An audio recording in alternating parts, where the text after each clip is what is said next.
আহিছিলে as a student. Next, when she came the day when we were celebrating our achievers, and today she has come as a officer and also as a mentor to you guys. So I'll very heartily welcome Nilakshi. So Nilakshi gamusare hambordna janaba Pushpanjali ফুলৰ থোপা দিও নীলাক্ষীক welcome জনাইছে আমাৰ ফালৰ পৰা গডি মিটিয়া so নীলাক্ষীক আমি over কৰিম she'll tell use কৰিব জানিব নে and how to do it and at the end of it whatever you want to ask please feel free to ask okay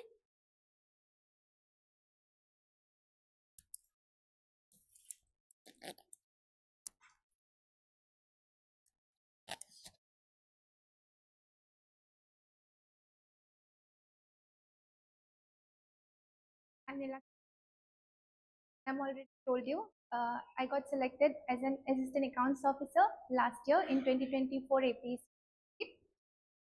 আৰু আজি আপোনালোকৰ সন্মুখত আহি পেলাই চেণ্ট পেপাৰ একাডেমীৰ হৈ পেলাই মেমে যিটো ক'লে যে আপোনালোকৰ এজ এ বিগিনাৰ কেনেকৈ ষ্টাডি কৰিব লাগে বা কেনেকৈ ষ্টাৰ্ট কৰিব আপোনালোকৰ প্ৰিপাৰেশ্যনটো তো সেইটো বিষয়ে ক'বৰ কাৰণে মোক ইয়ালৈ মাতি অনা হৈছে তো গোটেই মই আপোনাক মোৰ প্ৰচেছখিনি ক'ম মই কেনেকৈ ফাৰ্ষ্ট ষ্টাৰ্ট কৰিছিলোঁ বা মই দুটা এটেম্পটত ক্লিয়াৰ কৰিছিলোঁ ফাৰ্ষ্ট এটেম্পটত মোৰ হোৱা নাছিলে মই ইণ্টাৰভিউ দিছিলোঁ বাট ফাইনেল চিলেকশ্যন হোৱা নাছিলে তো ক'ত মোৰ ভুল হৈছিলে সেইখিনি বস্তু মই আপোনালোকক ক'ম ছেকেণ্ড টাইম মোৰ কাৰণে কোনটো ষ্ট্ৰেটেজিয়ে কাম কৰিলে সেইখিনি মই আপোনালোকক জনাম যাতে তাৰ পৰা আপোনালোকে শিকি পেলাই যিখিনি আপোনালোকে ভাবে যে আপোনালোকৰ কাৰণে হয়তো সুবিধাজনক হ'ব সেইখিনি আপোনালোকে নিজৰ হিচাপত ষ্ট্ৰেটেজাইজ কৰি পেলাই ইমপ্লিমেণ্ট কৰিব পাৰে মই নকওঁ যে মই যিখিনি কৰিছোঁ আপোনালোকে এজ ইট ইজ গোটেই ষ্টেপ বাই ষ্টেপ সেইখিনিও ফ'ল' কৰিব লাগিব কাৰণ চবৰে ষ্ট্ৰেংথ বা উইকনেছেছবিলাক বেলেগ বেলেগ হয় আৰু একৰ্ডিংলি মানে চবৰে ষ্ট্ৰেটেজিবোৰো বেলেগ বেলেগ হ'ব তো আপোনালোকে জাষ্ট এটা আইডিয়া পাব ৰাফ আইডিয়া পাব যে ক'ত ভুল হ'ব পাৰে প্ৰিপেৰেশ্যনৰ ষ্টেজত আৰু সেইখিনি বস্তুৱে মই আপোনালোকক জনাম পোনপ্ৰথমে মই সুধিব বিচাৰিম আপোনালোক গোটেইখিনিয়ে বিগিনাৰ্ছ হয় নে অলৰেডি আপোনালোকে এটেম্প দিছিলে লাষ্ট যিটো হৈছে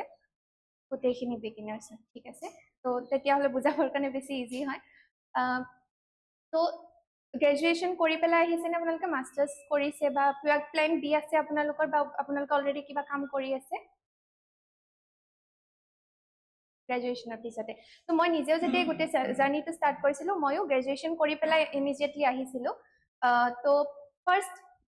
পৰীক্ষা যিকোনো এক্সাম যেতিয়া আপোনালোকে কম্পিটিটিভ এক্সাম দিবলৈ যায় প্ৰথম ষ্টেপটো হৈছে যে এক্সামটোৰ চিলেবাছ বা ডিমাণ্ডটো কি হয় সেইটো জনাটো যে পৰীক্ষাটোৰ কাৰণে আমি কি পঢ়িম কেনেকৈ পঢ়িম সেইখিনি জনাটো দৰকাৰ আৰু সেইটো ক্ষেত্ৰত আমাক গাইড কৰিবৰ কাৰণে দুটা বস্তু ইম্পৰ্টেণ্ট হয় ফাৰ্ষ্ট ষ্টেজত এটা হ'ল আপোনাৰ চিলেবাছ আৰু ছেকেণ্ডটো হ'ল আপোনালোকৰ প্ৰিভিয়াছ ইয়াৰ কুৱেশ্যন পেপাৰ যে কোনবোৰ টপিক ইম্পৰ্টেণ্ট হ'ব কেনেকুৱা ধৰণে কুৱেশ্যনবোৰ ফ্ৰেম কৰা হয় সেইটো আইডিয়া আপোনালোকে পাব প্ৰিভিয়াছ ইয়াৰৰ কুৱেশ্যন পেপাৰৰ পৰা আৰু চিলেবাছখনে আপোনালোকক গাইড কৰিব আপোনালোকে কি পঢ়িব কোনটো পেপাৰৰ কাৰণে কিমানখিনি পঢ়িব আৰু কোনবোৰ টপিক কভাৰ কৰিব তো ফাৰ্ষ্ট ষ্টেপটো যিটো ক'লোঁ আমি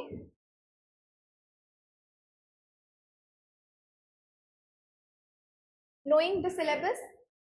is your first step তো চিলেবাছখন চাওঁতে আপোনালোকে ইতিমধ্যে গম পাইছে যে ছাৰহঁতে আপোনালোকক পঢ়াইছে যে আমাৰ যিটো CC কণ্ডাক্ট কৰে APSC তাত তিনিটা ফেজ থাকে প্ৰিলিমছ মেইনছ আৰু ইণ্টাৰভিউ তো আগতে আমাক কোৱা হৈছিল আমি যেতিয়া ষ্টাৰ্ট কৰিছিলোঁ তেতিয়া ধৰক ইনষ্টিটিউটবোৰ তেনেকৈ হোৱা নাছিলে প্ৰথম মই যেতিয়া ষ্টাৰ্ট কৰিছিলোঁ চেল্ফ ষ্টাডিৰে ষ্টাৰ্ট কৰিছিলোঁ তো আমাৰ আইডিয়া নাছিলে কেনেকৈ মানে প্ৰিপেয়াৰ কৰিম সেইকাৰণে ফাৰ্ষ্ট ষ্টেপত কিছুমান আমি ভুল কৰিছিলোঁ সেইবোৰ মই আপোনালোকক ক'ম কিন্তু প্ৰথমতে মই চিলেবাছটো লৈ আহিছোঁ চিলেবাছটোত বহুতে ভাবে যে প্ৰিলিমছ মেইনছ যিহেতু দুটা বেলেগ বেলেগ ষ্টেজ হয় ইণ্টাৰভিউ এটা বেলেগ আস্পেক্ট হয় সেইটোত আপোনাৰ পাৰ্চনেলিটিৰ লগত মেইনলি এছ'চিয়েটেড হয় তো প্ৰিলিমছ আৰু মেইনছটো বহুতে ছেপাৰেটলি প্ৰিপেয়াৰ কৰিবলৈ যায় যে ফাৰ্ষ্ট আমি প্ৰিলিমছৰ কাৰণে পঢ়িম চিলেবাছখন প্ৰিলিমছৰ হিচাপত কভাৰ কৰিম আৰু তাৰপিছত যেতিয়া প্ৰিলিমছ যদি হৈ যায় ক্লিয়াৰ তেতিয়া আমি মেইনছৰ ফালে যাম কিন্তু সেইটো আটাইতকৈ ডাঙৰ মানে ভুল এটা কনচেপ্ট হয় মই ক'ব বিচাৰিম প্ৰথম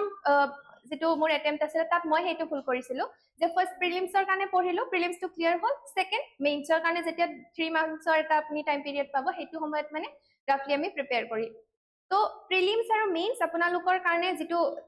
মোৰ মতে মোৰ হিচাপত যিটো মই ভাবোঁ যে পাৰফেক্ট ষ্ট্ৰেটেজি হ'ব প্ৰিলিমছ আৰু মেইনছৰ কাৰণে আপোনালোকে একেবাৰতে একেলগে পঢ়িব তো first prelims syllabus mains syllabus প্ৰিলিমছৰ যিবোৰ টপিকছ মেইনছৰ লগত আপোনাৰ অভাৰলেপ কৰে সিলেবাসখন ইতিমধ্যে আপোনালোকে হৈছে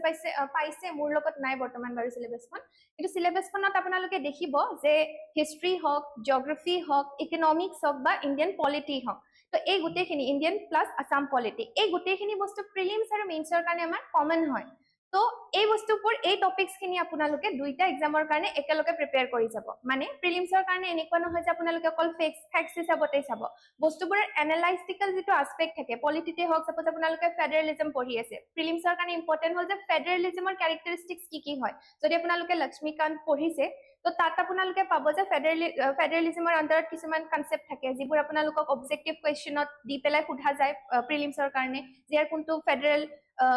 পলিটিৰ নেচাৰ হয় বা নহয় তেনেকুৱা ধৰণৰ কিন্তু হেতু প্ৰিলিমছৰ কাৰণে ইম্পৰ্টেন্ট মেইনছৰ কাৰণে কি ইম্পৰ্টেন্ট ফেডাৰেলিজমৰ যিবোৰ ইস্যু আছে ইণ্ডিয়ান পলিটিত আমি ৰিসেন্ট টাইমত ফেডাৰেলিজম লৈ কোনবোৰ কনফ্লিক্ট দেখিবলৈ পাইছো গভৰ্ণৰ ৰিলেটেড ইস্যু হওক বা যিবোৰ আমাৰ লেজিসলেটিভ আসপেক্টটো কিছুমান তেনেকুৱা প্ৰবলেম ক্ৰিয়েট হৈ আছে সেইবোৰৰ ওপৰত আপোনালোকক ইন ডেপথ কোৱেশ্চন সোধা যায় তো সেই কাৰণে আপোনালোকে যেতিয়া ষ্টাৰ্টিংৰ পৰা প্ৰিপাৰেচন কৰিব এনালাইটিকেল আসপেক্ট খিনি একেলগে লগতে লৈ পেলাই কৰিব পলিটিৰ পৰা আপোনালোকে পঢ়িব যিখন লক্ষ্মীকান্ত যদি আপোনালোকে স্ট্যান্ডাৰ্ড বুক ফলো কৰে কৰিব পাৰে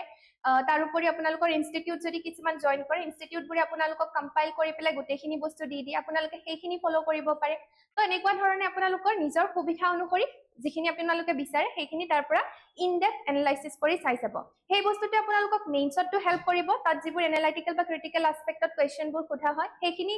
ডাইমেনশনৰ কাৰণে আপোনালোকক হেল্প কৰিব এট দ্য সেম টাইম আপোনালোকৰ যেটো প্ৰিলিমছ হয় প্ৰিলিমছৰ যিবোৰ ফ্যাকচুৱেল আসপেক্ট আহে সেইবোৰৰ কাৰণে ইকুৱেলি হেল্প কৰিব তো সিলেবাসৰ প্ৰতিটো বস্তু জনাৰ পিছত প্ৰিলিমছ আৰু মেইনছ আপোনালোকৰ কাম হৈছে যে প্ৰিলিমছ প্লাস মেইনছত কোনবোৰ কমন আসপেক্ট আছে কোনবোৰ টপিক দুইটা এক্সামৰ কাৰণে ইম্পৰ্টেন্ট আপোনালোকে হেতু বাছি উলিয়াব দুইখন সিলেবাস কম্পেয়াৰ কৰি আৰু প্ৰথমতে আপুনি সেইখিনি টপিক কভাৰ কৰি ল'ব তাৰ পিছত যেতিয়া আপোনালোকে প্ৰিলিমছৰ পৰা যেহেতু সব এস্পিৰেন্টে অলমোস্ট 1 ইয়াৰ এটা টাইম পিৰিয়ড লৈ পেলাই প্ৰিপেয়াৰ কৰে তো প্ৰথম কমন টপিক খিনি কভাৰ হোৱাৰ পিছত আপোনালোকে যিখিনি এক্সট্ৰা টপিক মেইনছৰ কাৰণে আছে এটলিষ্ট এবাৰ প্ৰিলিমছ দিয়াৰ আগত সেইখিনি টপিকো কভাৰ কৰি ল'ব বুলি মই সাজেষ্ট কৰিম কাৰণ তৎক্ষণাত আপুনি দুমাহ বা প্ৰায় 2.5 মান্থছৰ এটা টাইম পিৰিয়ড পাব প্ৰিলিমছ আৰু মেইনছৰ মাজত সেইখিনি সময়ত নতুন বস্তুবোৰ এবজৰ্ব কৰাটো হয়তো বহুতৰ বাবে কঠিন হ'ব পাৰে সেই কাৰণে প্ৰথমতে আপোনালোকে প্ৰিলিমছ প্লাস মেইনছৰ যিমানখিনি সিলেবাস আছে গোটেইখিনি সিলেবাস একেলগে কভাৰ কৰিব তাৰ কাৰণে প্ৰথমতে প্ৰিলিমছ আৰু মেইনছৰ কমন টপিকছ খিনি কৰিব আৰু সেকেন্ড ফেজত যিখিনি মেইনছৰ কাৰণে স্পেসিফিক টপিকছ থাকে সেইখিনি কৰি ল'ব পাৰে প্ৰিলিমছৰ আগত এটলিষ্ট আপোনাৰ গোটেই সিলেবাসখন কভাৰ হ'ব লাগে সেকেন্ড যেতিয়া আপোনাৰ প্ৰিলিমছলৈকে খুব বেছি দুমাহ বা 1.5 মাহৰ এটা টাইম পিৰিয়ড থাকিব হেতু সময়ত আপোনালোকে কি কৰিব যিখিনি প্ৰিলিমছৰ সিলেবাস মতে টপিকছ আছিল সেইবোৰ আপোনালোকে ৰিভাইজ কৰিব প্লাস মক টেষ্টটো ইম্পৰ্টেন্ট হয় মক টেষ্টৰ কাৰণে মানে বহুত ক্যান্ডিডেটৰ এনেকুৱা হয় যে এক্সামত আপুনি গৈ পেলাই কিমানটা কোৱেশ্চন অ্যাটেম্প কৰিব বা কিমান স্পিডত অ্যাটেম্প কৰিব কোনবোৰ কোৱেশ্চন এৰিব লাগে হেতু জনাটো ইকুৱেলি ইম্পৰ্টেন্ট আৰু সেই বস্তুটো আপুনি সিলেবাসৰ পৰা অকল টপিকছবোৰ পঢ়ি থাকিলে সেই আইডিয়াটো আপোনালোকে নাপায় যেতিয়ালৈকে আপোনালোকে নিজে কোৱেশ্চন গৈ পেলাই সলভ নকৰে তো তাৰ কাৰণে আপোনালোকে মক টেষ্ট দিব লাগে মক টেষ্ট নিদি পেলাই কোনোবাই যদি ভাবিছে যে মই সেলফ ষ্টাডি কৰি পেলাই গোটেই প্ৰিপাৰেচনটো চলাই নিম তেতিয়া হলে আপোনাক গাইড কৰিবৰ কাৰণে এটা বা দুটা বস্তু বুলি কম ইউপিএসসি প্ৰিভিয়াস যেটো প্ৰিলিমছৰ কাৰণে পিওয়াইকিউ হয় আপোনালোকে কেইবা বছৰৰ তেনেকুৱা কম্পাইলেচন আৰিহান্তৰ আহে বা বেলেগ বেলেগ দিশা পাব্লিকেশনৰ আহে তো ইউপিএসসি তেনেকুৱা আপোনালোকে বুকবোৰ পাই যাব যত আপোনালোকৰ প্ৰিভিয়াস ইয়াৰৰ যিবোৰ প্ৰিলিমছৰ কোৱেশ্চন থাকে তেওঁলোকে টপিক ওয়াইজ সেগ্ৰিগেট কৰি থৈ দিয়ে আপোনালোকে সেই পিআইকিউ খিনি লব পাৰে সলিউশনবোৰ নাচাব প্ৰথমতে নিজে অ্যাটেম্প কৰিব টপিক ওয়াইজ অ্যাটেম্প কৰিবৰ কাৰণে মানে কৰিবৰ পৰাকে আপোনালোকে নিজে চাই ল'ব হেতু তাৰ পিছত সেকেন্ডটো হল আপোনালোকৰ এপিএসসি পিওয়াইকিউ এপিএসসি যোৱা দুটা তিনিটা বছৰত আমাৰ যেটো এক্সাম কন্ডাক্ট কৰাইছে তেওঁলোকৰ সিলেবাসটো আপোনালোকে দেখিলে গম পাব যে ইউপিএসসি আৰু এপিএসসি সিলেবাসটো অলমোস্ট সেম হয় বহুত ক্ষেত্ৰত ইউপিএসসিত আমাৰ মেইনছৰ কাৰণে অপচনেলৰ এটা এক্সট্ৰা ওয়েটেজ থাকে বা ওয়াৰ্ল্ড হিস্ট্ৰি ওয়াৰ্ল্ড জিওগ্ৰাফি টাইপৰ টপিকস কিছুমান আছে যেটো ইউপিএসসিৰ কাৰণে লাগে কিন্তু এটা আমাক এপিএসসিৰ কাৰণে দৰকাৰ নহয় সেইখিনি টপিক বাদ দি যদি আমি বাকি টপিকসবোৰ চাই ইকনমিক্স হওক ইণ্ডিয়ান ইকনমি হওক পলিটি হওক এই টপিকসবোৰ আপোনালোকৰ ইউপিএসসি আৰু এপিএসসি দুইটাৰ কাৰণে সেম হ'ব গতিকে ইউপিএসসি পিওয়াইকিউ আপোনালোকক যথেষ্টখিনি সহায় কৰিব তাৰোপৰি এপিএসসি যেটো আমি কৈছো এপিএসসি আপোনালোকে ইনষ্টিটিউট বোৰেও প্ৰভাইড কৰে প্ৰিভিয়াস ইয়াৰ কোৱেশ্চন পেপাৰবোৰ তো তেনেকৈ যদি কোনোবাই সেলফ ষ্টাডি কৰি আছে তেতিয়া হলে পিওয়াইকিউ অ্যাটেম্প কৰক আৰু যদি ইনষ্টিটিউটত গৈ পেলাই পাৰে প্ৰপাৰ টাইম মেনেজমেন্টৰ কাৰণে আপোনালোকে মক দিয়ক প্ৰিলিমছৰ কাৰণে হেতু আপোনালোকৰ প্ৰিপাৰেচনৰ হেৰি হ'ব তো প্ৰিলিমছ হোৱাৰ পিছত আমাৰ সেকেন্ড ফেজটো থাকে মেইনছ মেইনছৰ এস্পেক্টটো সম্পূৰ্ণ পৃথক হয় প্ৰিলিমছতকে কাৰণ প্ৰিলিমছত আপোনাৰ ফেকচুৱেল ইনফৰমেশ্যনৰ বেছি দৰকাৰ হ'ব মেইনছতো সেইটো দৰকাৰ হ'ব বাট কেনেকৈ ইউজ কৰিম আমি সেইটোত আহিম কিন্তু প্ৰিলিমছৰ পৰা মেইনছৰ এস্পেক্টটো হ'ল এনেকুৱা যে মেইনছত আপোনালোকে ডেছক্ৰিপটিভ কুৱেশ্যন লিখিব লাগে সেইটো আপোনালোকে জানে য'ত আমাৰ এছে পেপাৰ GS1 যিটো ছাৰে অলৰেডি আপোনালোকক চিলেবাছটো বা এক্সাম পেটাৰ্ণটো কৈ গৈছে তো তাত আপোনালোকৰ mostly analytical type of questions সোধে ক্ৰিটিকেল এনালাইচিছৰ কুৱেশ্যন বা ডিছকাছ কৰা তেনেকুৱা ধৰণৰ কুৱেশ্যন বিলাক আপোনালোকে পাব তো তাৰ কাৰণে যিকোনো টপিকৰ ইন ডেপথ নলেজ থকাটো আৰু তাক বিভিন্ন ধৰণৰ বেলেগ বেলেগ টপিক যিবোৰ সিলেবাছত আছে তাৰ লগত ইন্টাৰকানেক্ট কেনেকৈ কৰিব লাগে সেইটো জানিব লাগে তো যিকোনো টপিক আপোনালোকে তেতিয়া সাইলজত পঢ়িব নোৱাৰে মানে যে এটো টপিক ফেডাৰেলিজম যদি পঢ়িছো অকল মই ফেডাৰেলিজম হিচাপে পঢ়িছো সেইটো নহয় ফেডাৰেলিজমৰ ওপৰত যদি কুৱেশ্যন সোধে সিলেবাছৰ বাকি টপিকৰ লগত হয়তো ডেমক্ৰেসিৰ ওপৰত কেনেকুৱা প্ৰভাৱ পৰিছে সেন্ট্ৰাল ষ্টেট ৰিলেশনৰ ওপৰত কেনেকুৱা প্ৰভাৱ পৰিছে তো ইন্টাৰলিংক কৰি তেওঁলোকে কুৱেশ্যনবোৰ ফ্ৰেম কৰে আৰু তাৰ কাৰণে আপোনালোকে সিলেবাছৰ গোটেইবোৰ টপিকৰ এটা ইনডেপথ নলেজ যদি আপোনালোকৰ থাকে আৰু যেতিয়া আপোনালোকে প্ৰিপাৰেচন ষ্টাৰ্ট কৰিব সেইটো সময়ৰ পৰা যদি আপোনালোকে সেই ইন্টাৰলিংকিংটো যেতিয়া পঢ়িব নিজে টপিকটো যদি আপোনালোকে সেই ইস্যুবোৰ কানেক্ট কৰিব শিকি যায় তো মেইনছটো আপোনালোকৰ কাৰণে যথেষ্ট সহজ হৈ যাব তো মেইনছটো এনেকুৱা নহয় যে আমি বহুত বেছি মুখস্থ কৰিম আৰু গৈ পেলাই এক্সামত লিখি থৈ আহিম তেনেকুৱা নহয় ক্ৰিটিকেল এনালাইসিসটো দৰকাৰ হয় লগতে তাক প্ৰপাৰলি ষ্ট্ৰাকচাৰ কেনেকৈ কৰিব লাগে সেইটো এটা সেকেন্ড এস্পেক্ট তাত থাকিব মেইনছৰ কাৰণে তো মেইনছৰ কাৰণে মই ইতিমধ্যে কৈছিলো যে প্ৰিলিমছৰ আগত আপোনালোকে ট্ৰাই কৰিব প্ৰিলিমছ আৰু মেইনছৰ গোটেই যেটো ইন্টিগ্ৰেটেড সিলেবাস হয় তাক এটলিষ্ট এবাৰ আপোনালোকে কভাৰ কৰক প্ৰিলিমছ হৈ যোৱাৰ পিছত যেতিয়া প্ৰিলিমছ আৰু মেইনছৰ পিছত এটা গ্যাপ পিৰিয়ড আপোনালোকে পাব সেইটো সময়ত মেইনছ ৰিলেটেড যিবোৰ টপিক আছে সেইবোৰত আপোনালোকে বেছি ফোকাস কৰক লগতে আনসাৰ ৰাইটিংটো আপোনালোকে কৰিব লাগিব কাৰণ যিসকল বিগিনাৰ্ছ থাকে যেটো মোৰ ক্ষেত্ৰত হৈছিল মই ফাৰ্স্ট প্ৰিপাৰেচন মই যেতিয়া মই প্ৰথমবাৰ এটেম্প দিছিলো তেতিয়া এনেকুৱা কৰিছিলো যে মই প্ৰথমতে প্ৰিলিমছৰ কাৰণে পঢ়িম প্ৰিলিমছ দিলো প্ৰিলিমছ যেতিয়া হ'ল তো মই সেই পিৰিয়ডলৈকে ৰখি আছো যে প্ৰিলিমছ হ'ব নে নাই বিকজ সেই পিৰিয়ডটো এনেকুৱা হয় যে আনসাৰ্টেইন হয় বহুত হ'ব নহ'ব আমি গম নাপাওঁ তো যেতিয়া প্ৰিলিমছ হৈ গ'ল তেতিয়া মই সেই কম পিৰিয়ডত মেইনছৰ কাৰণে গ'লো মেইনছৰ প্ৰিপাৰেচন ষ্টাৰ্ট কৰিলো আৰু সেইটো সময়ত মই মেইনছৰ যেহেতু মোক সিলেবাস কভাৰ কৰিব লগা আছিলে সেইখিনি সিলেবাস মই আগতে কভাৰ কৰা নাছিলো তো মই সেইটো টাইমত সিলেবাস কভাৰ কৰি থাকিলো কিন্তু এনসাৰ ৰাইটিং এটেম্প নকৰিলো তো ৰিয়েল এক্সামত যেতিয়া মই গ'লো এনসাৰ ৰাইটিং এটেম্প কৰিব যাওঁতে মোৰ ভুল হ'ল যে মই জিএছ পেপাৰছ প্ৰথম 4খন মান জিএছ পেপাৰত যেহেতু ফাৰ্স্ট তাতে গৈ পেলাই এক্সাম লিখিছো তো মই কুৱেশ্যন পেপাৰ এৰি থৈ আহা গ'ল অলমোষ্ট 15 মাৰ্কৰ কুৱেশ্যন দুটা বা তিনিটা তেনেকে মই পাৰ পেপাৰ এৰি থৈ আহিছো আৰু ফাইনেল কাটঅফত মোৰ 12 মাৰ্কছ কম আছিলে তো গোটেইখিনি কুৱেশ্যন যদি এটেম্প কৰা গ'ল হয় তেতিয়া ইজিলি ওলাই গ'ল হয় কিন্তু যেহেতু এটেম্প কৰা নাছিলো সেইকাৰণে সেইটো প্ৰবলেম মই ফেস কৰিছিলো তো সেইকাৰণে মই আপোনালোকক সাজেষ্ট কৰিম যে সেই প্ৰবলেমটো যাতে আপোনালোকে ফেস নকৰে তাৰ কাৰণে মেইন সিলেবাসখন আগতে এবাৰ কভাৰ কৰিব আৰু প্ৰিলিমছ প্লাস মেইনছৰ মাজত আপোনালোকে solely মেইনছ অৰিয়েন্টেড যিখিনি সিলেবাস আছে সেইখিনি কভাৰ কৰিব প্লাস আপোনালোকে মক টেষ্ট দিব again mock test যদি নিলিখি পেলাই মানে ইয়াত মেইনছৰ কাৰণে mock test নিদিয়াৰ অপচনটো একচুয়ালি কম থাকে কাৰণ প্ৰিলিমছতো অবজেক্টিভ আপোনালোকে তেনেকুৱা কম্পাইলেচন পাই যাব যত আপুনি কাৰেক্ট আনসাৰ টিক কৰি পেলাই পিছত মিলাই পেলাই চালেও গম পাব যে এটো মোৰ কাৰেক্ট হল বা এটো কাৰেক্ট হোৱা নাই তেনেকুৱা ধৰণে হেতু এনালাইসিস কৰাটো মানে সেলফ এনালাইসিসটো প্ৰিলিমছৰ PYQ সলভ কৰি আপোনালোকে কৰিব পাৰিব কিন্তু মেইনছত হেতু বস্তু নহয় মেইনছত কি হয় আমি যেহেতু আপোনাৰ ডেসক্ৰিপটিভ হয় আনসাৰবোৰ তো যেতিয়ালৈকে আপুনি নিজে লিখি থাকিব আপোনাৰ এনেকুৱা লাগিব যে মই ভাল লিখি আছো কিন্তু যেতিয়া এজন থাৰ্ড পাৰ্সনে হেতু চাই পেলাই এনালাইজ কৰি পেলাই আপোনাক ক'ব পাৰিব যে আপোনাৰ কোড ভুল হৈছে বা কোড ভুল হোৱা নাই হেতু কাৰণে এটা প্ৰপাৰ মেন্টৰশিপৰ হেতু ফেজত আপোনাক বহুত বেছি দৰকাৰ হয় তো মই সাজেষ্ট কৰিম যে মেইনছৰ কাৰণে আপোনালোকে মক দিয়ক মই ডিজেও দিছিলো তেতিয়া Saint Paper Academy as a institute হিচাপে তেখেতসকল নাছিলে ফ্ৰীলি তেখেতসকলে এভেইলেবল কৰাইছিলে স্যাৰ আৰু মেমে নিজে আনসাৰ ৰাইটিং ইভালুৱেট কৰি দিয়ে তেনেকে হোৱাটছএপত তেখেতসকলে কুৱেশ্যন দিয়ে আৰু মানে উইকলি হিচাপত লিখি পেলাই সাবমিট কৰিব লাগে আৰু তেওঁলোকে তাৰ প্ৰপাৰ এনালাইসিস কৰি পেলাই আমাক দিছিলে তো মই হেতু প্ৰগ্ৰাম তেখেতসকলৰ যেটো মেইনছ আনসাৰ ৰাইটিং স্কিলৰ প্ৰগ্ৰাম আছিলে তাত জয়েন কৰিছিলো আৰু তাৰ পৰা মই এটলিষ্ট গম পাইছিলো যে মই ক'ত ভুল কৰি আছো কোনটো এনসাৰ আৰু ফাৰ্দাৰ কেনেকে মই বেটাৰ লিখিব পাৰি ইন্ট্ৰোডাকশনত কি ভুল হৈ আছে বা আপোনাৰ বডি পাৰ্টত কি ভুল হৈ আছে ফাৰ্দাৰ কি এডিশন কৰিব পাৰি তো সেই পইণ্ট অফ ভিউটো যেতিয়া আপুনি এজন থাৰ্ড পাৰ্সনৰ পৰা পাব মানে এক্সামিনাৰ এজনৰ পইণ্ট অফ ভিউৰ পৰা আপুনি বস্তুটো চাবলৈ শিকিব নিজে সেই বস্তুটো এনালাইসিস কৰিব নোৱাৰি সেইকাৰণে মেইনছৰ কাৰণে আপোনাৰ মক দিয়াটো দৰকাৰী তাৰ পিছত থাৰ্ড ফেজটো ইন্টাৰভিউ ফেজ আপোনালোকে জানে যেটো মোষ্টলি পাৰ্সনালিটি অৰিয়েন্টেড হয় পাৰ্সনালিটিটো এনেকুৱা নহয় again যে আপোনালোকে মেইনছ পাস কৰিলে আৰু পাৰ্সনালিটিটো তৎক্ষণাত আপোনাৰ ডেভেলপ হৈ যাব পাৰ্সনালিটি ডেভেলপমেন্টটো হল কি আপোনাক কোৱা হয় যে আপোনাৰ যেতিয়া তাত ইন্টাৰভিউ বৰ্ডৰ আগত যাব আপোনাৰ কিছুমান কোৱালিটি তেওঁলোকে এনালাইসিস কৰে ই লাগিলে আপোনাৰ অনেষ্টি হওক আপোনাৰ ইন্টিগ্ৰিটি হওক বা আপোনাৰ লিডাৰশ্বিপ কোৱালিটি আছে নে নাই তো এই বস্তুবোৰ अगेन কৰ পৰা আহিব আপোনাৰ আপুনি যে প্ৰিলিমছ আৰু মেইনছৰ কাৰণে গোটেই ফেজটো প্ৰিপাৰেচন কৰিলে সেই টাইমটোৰ সময়ত মানে আপুনি সাপোজ এথিক্স পেপাৰখন পঢ়িছে এথিক্সত কিবা এটা টপিক আছে সাপোজ অনেষ্টি আছে ইন্টিগ্ৰিটি আছে সেই টপিকটো পঢ়ি আপুনি নিজৰ লাইফৰ লগত কেনেকৈ ৰিলেট কৰিলে বা সেই টপিকটোত আপুনি লাইফত ইমপ্লিমেন্ট কেনেকৈ কৰিলে থ্ৰু আউট দ্য ফেজ যেতিয়া আপুনি সেই বস্তুবোৰ নিজে ইন্টাৰনেলাইজ কৰিব তাৰ পিছতহে আপোনাৰ পাৰ্সোনালিটিত কি এবছৰ বা 1.5 বছৰৰ ভিতৰত লাহে লাহে এবজৰ্ব হোৱা ষ্টাৰ্ট হ'ব যেটো বস্তু ইন্টাৰভিউ ফেজত ৰিফ্লেক্ট হ'ব তো এনেকুৱা নহয় যে মই টপিকবোৰ পঢ়ি থৈছো কিন্তু সেইবোৰ ৰিয়েল লাইফত মোৰ একো ইমপ্লিমেন্টেশন নাই আৰু মই তৎক্ষণাত ইন্টাৰভিউ বৰ্ডৰ আগত যে খুব অনেষ্ট হিচাপে তেওঁলোকক দেখাম কাৰণ তেওঁলোক বহুত এক্সপেৰিয়েন্স থকা মানুহ হয় আপোনালোকৰ ভুল প্ৰতিবোৰ ইজিলি তেওঁলোকে চিনি পাবই তো সেই কাৰণে আপোনালোকে যেতিয়া টপিকছবোৰ পঢ়িব ট্ৰাই কৰিব যাতে সেই বস্তুবোৰ আপোনালোকে ইন্টাৰনেলাইজ কৰে সাপোজ ডেমোক্ৰেসি যদি পঢ়িছে যে ডেমোক্ৰেটিক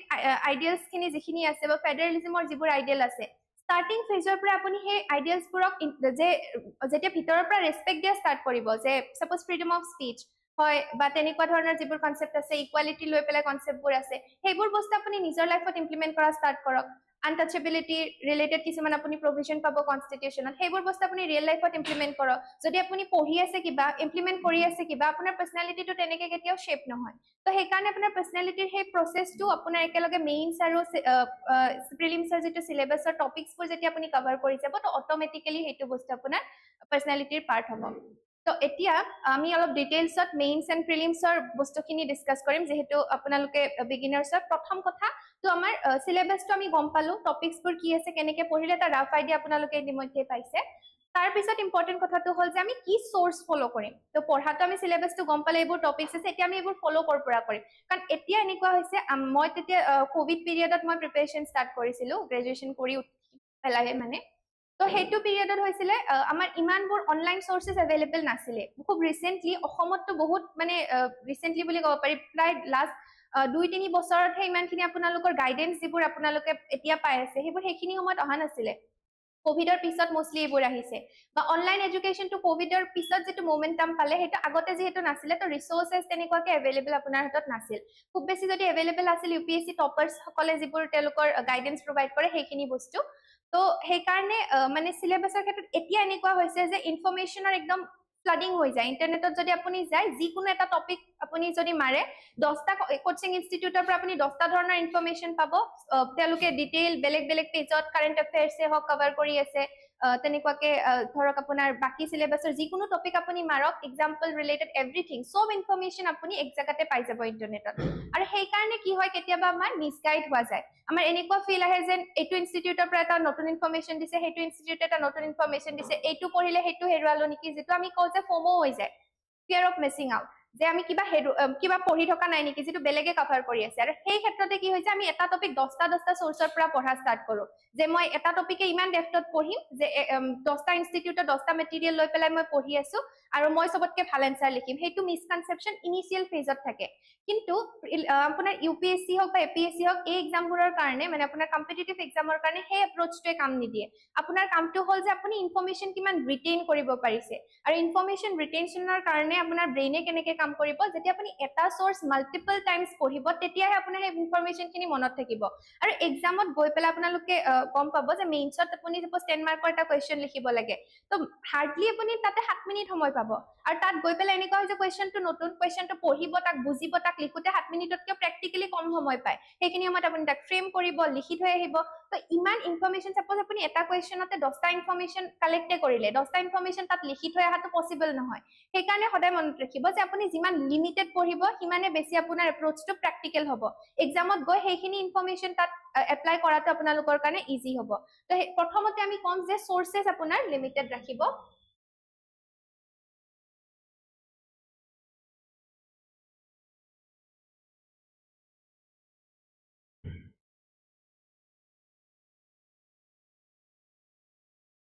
লিমিটেড সোৰ্সেসৰ কাৰণে যদি কোনোবাই সেলফ স্টাডি কৰি আছে তো সেলফ স্টাডি কৰা সকলৰ কাৰণে মই কম যিখিনি আমাৰ স্ট্যান্ডাৰ্ড বুক আছে স্ট্যান্ডাৰ্ড বুক বুলি ক'লে মই যেটো ফলো কৰিছিলো লিষ্ট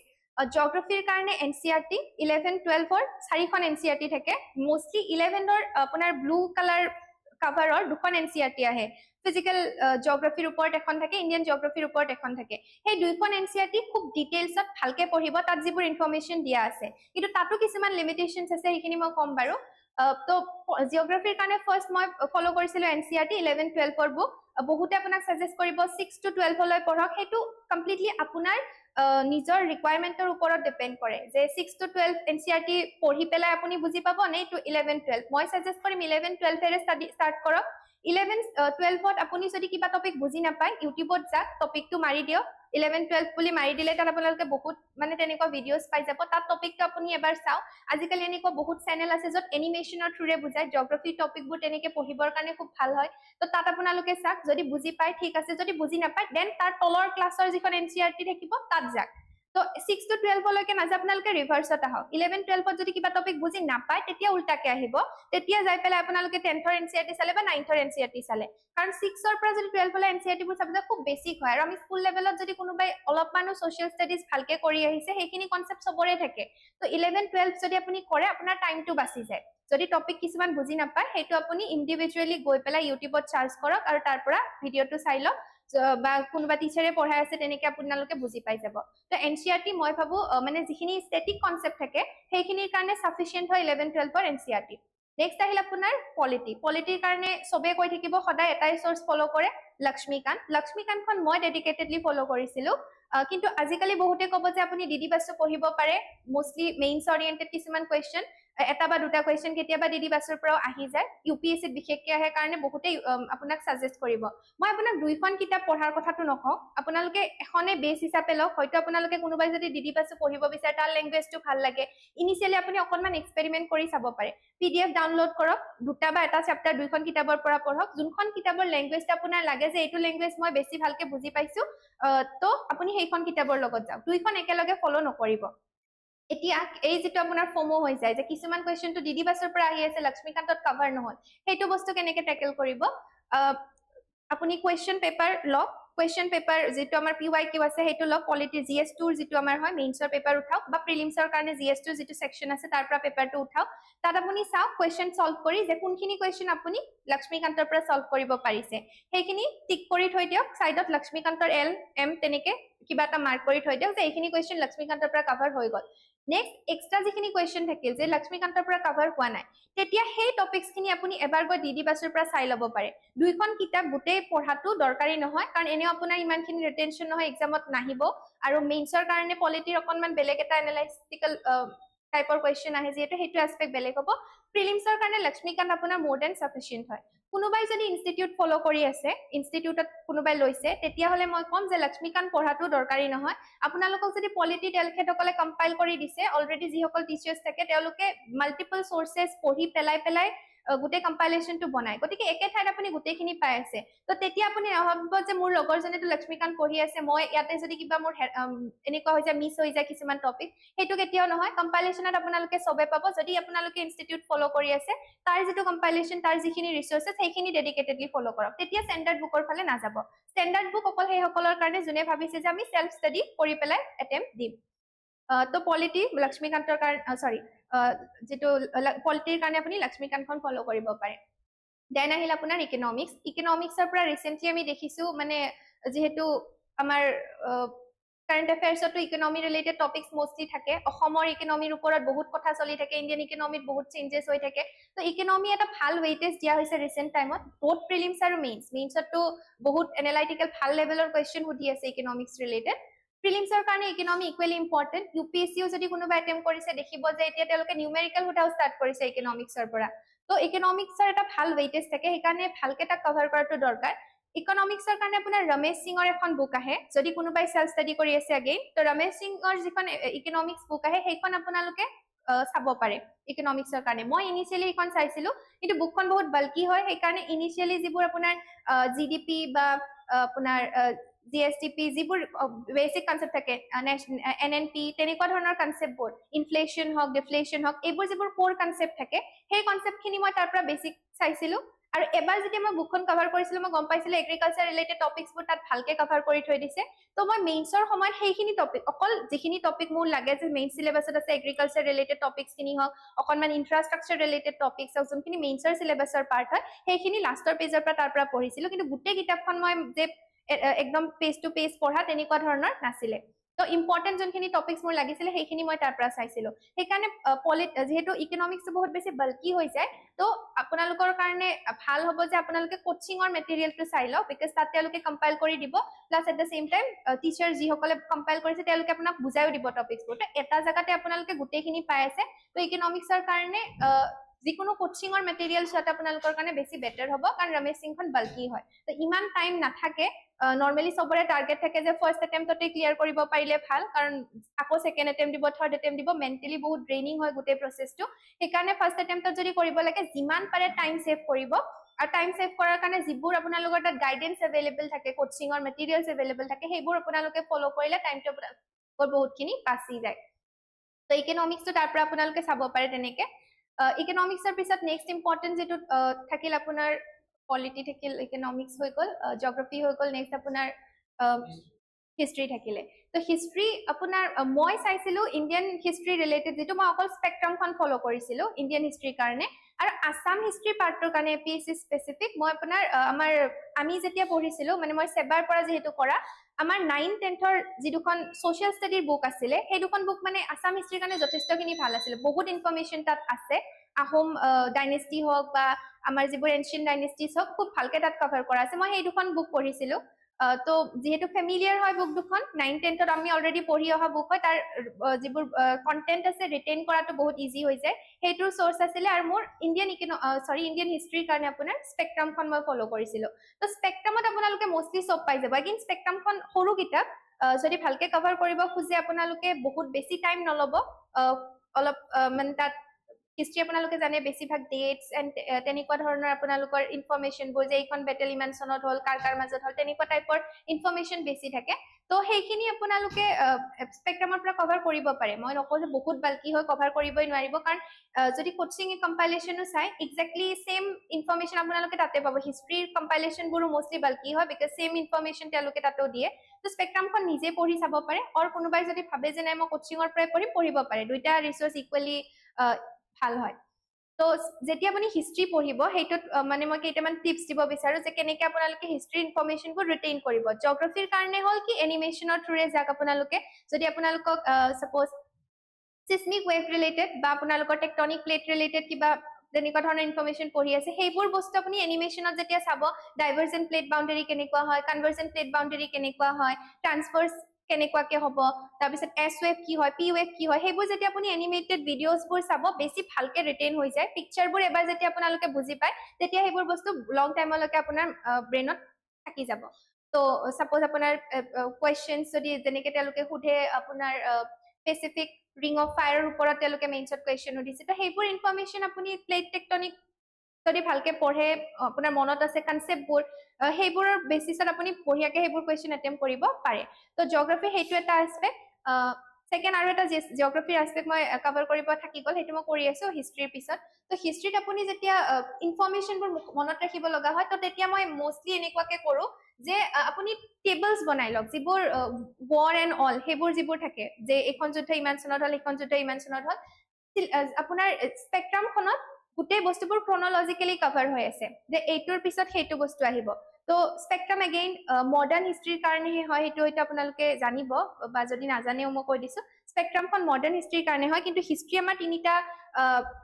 পোৰ্শনত আমি পঢ়িব লাগে ancient medieval and then modern history medieval হিষ্ট্ৰীৰ ওপৰত কুৱেশ্যন এপিএসসি বহুত কম সোধে ইউপিএসসিত মাজে মাজে কেতিয়াবা দেখা যায় মিডিয়েভেল হিষ্ট্ৰীত বেছি ওয়েটেজ দিয়া যায় কেতিয়াবা এগেইন কমকে ওয়েটেজ দিয়ে তো মিডিয়েভেল হিষ্ট্ৰীটো সেইকাৰণে আমি লাষ্টলৈকে ৰাখো প্ৰথম যত ওয়েটেজটো বেছি মডাৰ্ন হিষ্ট্ৰী হেতু কভাৰ কৰিলো তো স্পেক্ট্ৰামৰ ইনফৰমেশন যদি আপুনি ৰিটেইন কৰিব বিচাৰে তাৰ কাৰণে আপোনালোকে কি কৰিব যেহেতু তাত ক্ৰনলজিক্যালি টপিকসবোৰ কভাৰ হৈ আছে তো আপোনালোকে ক্ৰনলজিক্যালি বস্তুবোৰ যাব ফাৰ্স্ট বেটেল অফ পানিপত ইয়াৰ লিখিলে সাইডত ইয়াৰ ফাৰ্স্ট বেটেল অফ পানিপত তেনেকৈ আপোনালোকে এখন চাৰ্ট বনাই লৈ পেলাই নিজৰ পঢ়া টেবুলৰ সন্মুখত ৰাখি থব পাৰে ডেইলি যেতিয়া আপুনি সেই বস্তুবোৰ ক্ৰনলজিক্যালি চাই যাব বাই চান্স যদি আপুনি এক্সামত পাহৰিও যায় যে এক্সাক্ট ইয়াৰটো কি আছিলে কাৰণ তেনেকৈ ক্ৰনলজিত আপোনালোকক মিলোৱা কুৱেশ্যন বহুত আহে যিকোনো ইভেন্টৰ কথা কৈছো মই যিকোনো ইভেন্টত আপোনালোকে হেতু কৰিব পাৰে ওয়াৰৰ এক্সাম্পলটো দি পেলাই বুজাব বিচাৰিছো যে যদি বাই চান্স আপুনি ইয়াৰটো পাহৰি গল ষ্টিল আপোনাৰ মনত থাকিব যে আচ্ছা মোৰ চাৰ্টখনত এইটো বস্তু ওপৰত আছিল এইটো তলত আছিল যেতিয়া মাল্টিপল টাইম চাই থাকিব আপুনি এটা বস্তু সৰি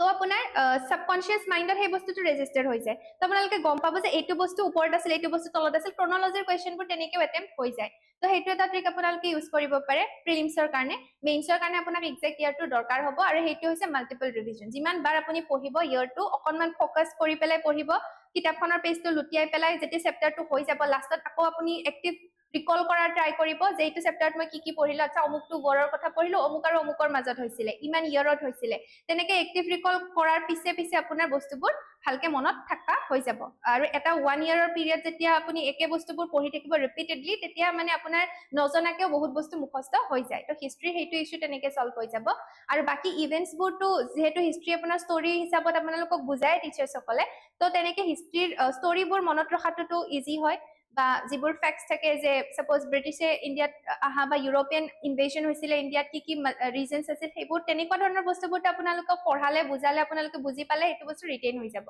তো হিষ্ট্ৰিটো তেনেকে কভাৰ কৰক মডাৰ্ন হিষ্ট্ৰিটো এনশিয়েন্ট হিষ্ট্ৰিত দুটামান টপিক ইম্পৰ্টেন্ট হয় যৰ পৰা মাল্টিপল টাইম কোৱেশ্চন খুধে তেওঁলোকে এনশিয়েন্ট হিষ্ট্ৰি এগেইন বহুত টপিক কৰা দৰকাৰ নাথাকে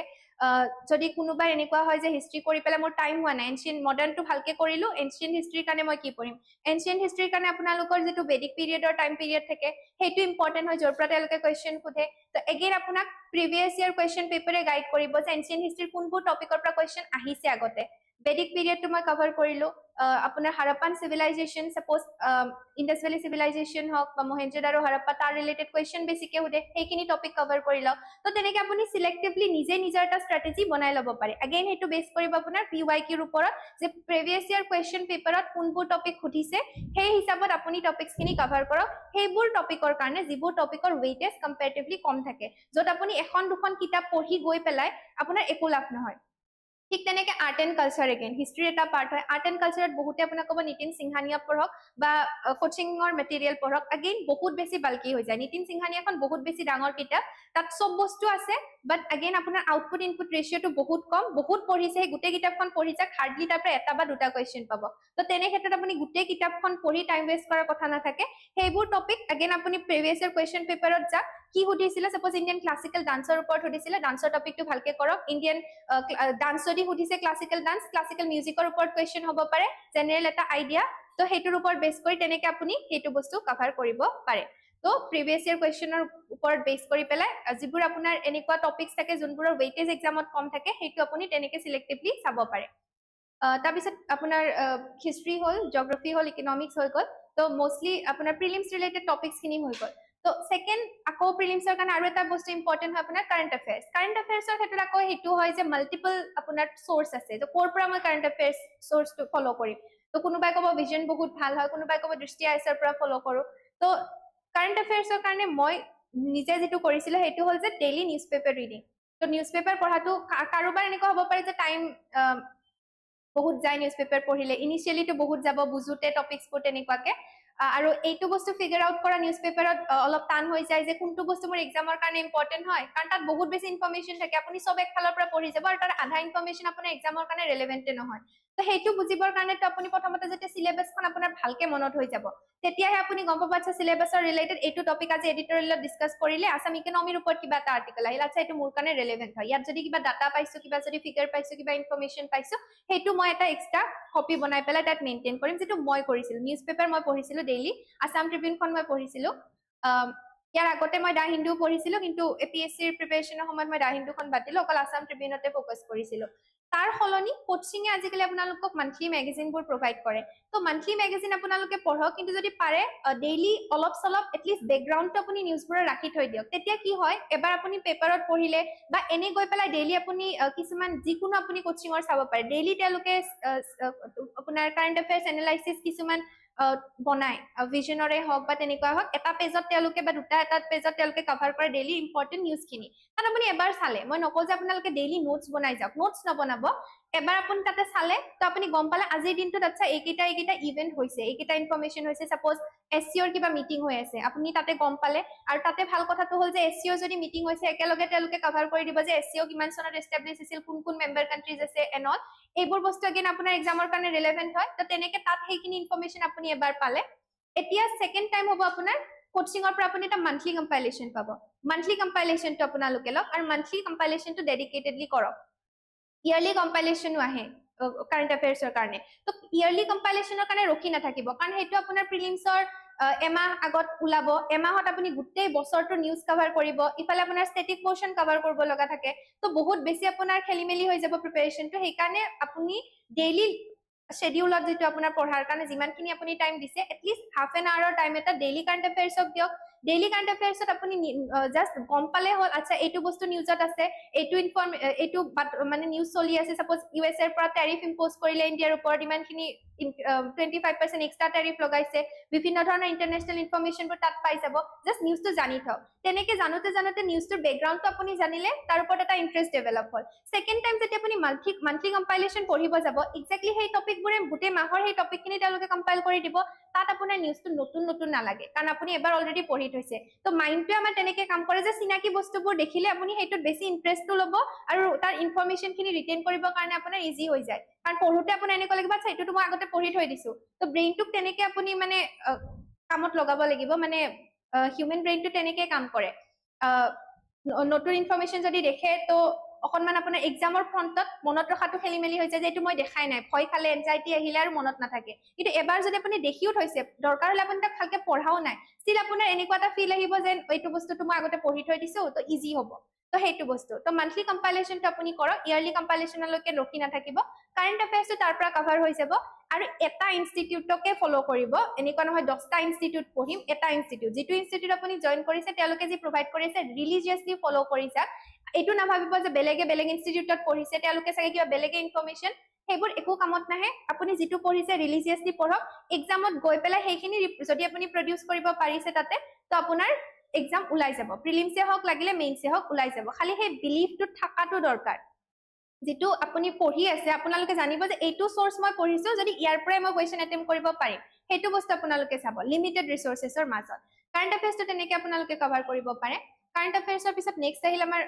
মেইনছৰ কাৰণেটো হেখিনি বস্তু থাকিল তো প্ৰিলিমছৰ অলমোস্ট কভাৰ হৈ গৈছে মেইনছৰ কাৰণে আপোনালোকে কি কৰিব এতিয়া মেইনছত মই আগতে কৈছো যেতিয়া আপোনাৰ সিলেবাসটো চাব টপিকসবোৰ প্ৰিলিমছৰ কাৰণে পঢ়িলেও তাৰ এনালাইটিক্যাল পাৰ্টবোৰ আপোনালোকে হেতু সময়তে চাই যাব যে ফেডাৰেলিজম যদি পঢ়িছে অকল ফেডাৰেলিজমৰ এলিমেন্টছবোৰ নহয় যে ফেডাৰেলিজমৰ কি ইস্যু ইণ্ডিয়াত ফেস হৈ আছে বা ওয়াৰ্ল্ড লেভেলত এতিয়া ফেডাৰেলিজম কেনেকুৱাকে ইম্প্যাক্ট হৈ আছে গভৰ্ণৰৰ লগত ৰিলেশনক লৈ পেলাই ফেডাৰেলিজমত বহুত ইস্যু চলি থাকে তো কোনখন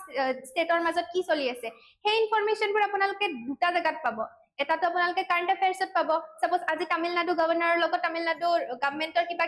ক্লেশ চলিছে সুপ্ৰিম কোৰ্টত গৈ কেছ কৰিছে সেইবোৰ ইনফৰমেশন ডেইলি আপোনাৰ নিউজ পেপাৰত আহি আছে কাৰেণ্ট এফেয়াৰ্ছত হেতু আপোনাৰ এবাৰ কভাৰ হ'ল ষ্টেটিক পোৰ্শনটো আপুনি ষ্টেণ্ডাৰ্ড বুকৰ পৰা পঢ়িলে তো আপোনাৰ লগে সেই টপিকসবোৰ প্ৰিপেয়াৰ হৈ গৈ আছে মেইনছৰ কাৰণে আপুনি গম নোপোৱাকে তো মেইনছত জাস্ট আপোনাৰ কাম হ'ল এতিয়া আপুনি মেইনছৰ কোৱেশ্চনটো যেতিয়া পাব তাক কেনেকে আপুনি যিখিনি ইনফৰমেশন অলৰেডি কালেক্ট কৰিছে তাক কেনেকে আপুনি স্টেপ বাই স্টেপ স্ট্ৰাকচাৰ্ড মেনাৰত আপুনি তাক ৰিপ্ৰেজেন্ট কৰিব হেতুৰ কাৰণে এগেইন মই কৈছিল যে আপুনি মক দিয়ক মক দিয়াৰ লগতে আপোনালোকক যিসকল টিচাৰ্ছ আছে যদি আপুনি কিবা গাইডেন্স প্ৰগ্ৰাম লৈছে তাত আপোনালোকক ক'ব যে কেনেকে আপুনি বডিটোত আপুনি কি ইনক্লুড কৰিব ইন্ট্ৰোডাকশনত আপুনি কি ইনক্লুড কৰিব বা আপুনি কনক্লুজনটো কেনেকে লিখিব কোড ৱে ফৰৱাৰ্ড লাগিব কোড নালাগে কোড আপুনি পজিটিভ নেগেটিভ আসপেক্ট দুইটা কভাৰ কৰিব লাগিব কোড নালাগে এই বস্তুবোৰ আপোনালোকে কোচিংত বা যি গাইডেন্স লব তাতে আপোনালোকক বুজাই দিব যদি কোনোবাই সেলফ ষ্টাডি কৰে তো তেতিয়া আপুনি এনসাৰ ৰাইটিংটো কেনেকে ষ্টাৰ্ট কৰিব সেলফ ষ্টাডিৰ কাৰণে আপোনাৰ এনসাৰ ৰাইটিংৰ কাৰণে হ'ল টপাৰ্স কপি আপোনালোকে ইউপিএসসি টপাৰ্স কপিবোৰ যদি আপুনি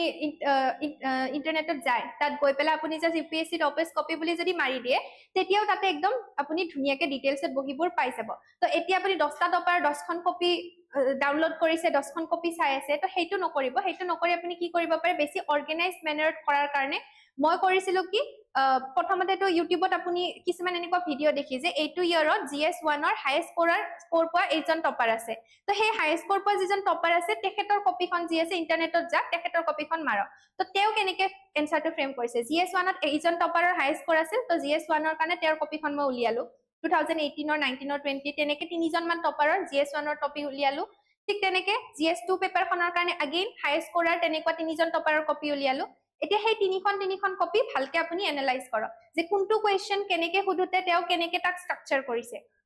তাৰ পৰা আপোনালোকে বহুত আইডিয়া পাব কেতিয়াবা কেতিয়াবা এনেকুৱা হয় কিছুমান টপিকত আপোনাৰ ইন্ট্ৰোডাকশন কেনেকে লিখিব কনক্লুজন কেনেকে লিখিব সেইবোৰ আপুনি নাজানে কিন্তু টপাৰ্স কপিৰ পৰা আপুনি তাত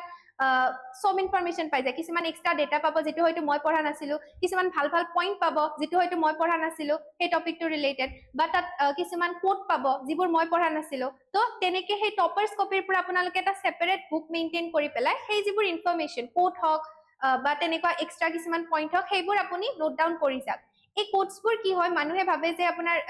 যেতিয়া আমাৰ এথিক্সৰ পেপাৰখন আহে তাত ভাবে যে আমি কি কোড লিখিম কি এক্সাম্পল লিখিম কোৰ পৰা কালেক্ট কৰিম সেই যে লাষ্টত আপোনাৰ দৌৰা-দৌৰি লাগে কোৰ পৰা কালেক্ট কৰি এক্সট্ৰাকে কোডে কালেক্ট কৰি আছে এনসাৰ ভাল কৰিব সেই বস্তুটো কৰাতকে যদি আপুনি টপাৰ্স কপিবোৰ চাই পেলাই তাৰ পৰা উঠাই তেতিয়া আপোনাৰ কি লাভ হ'ব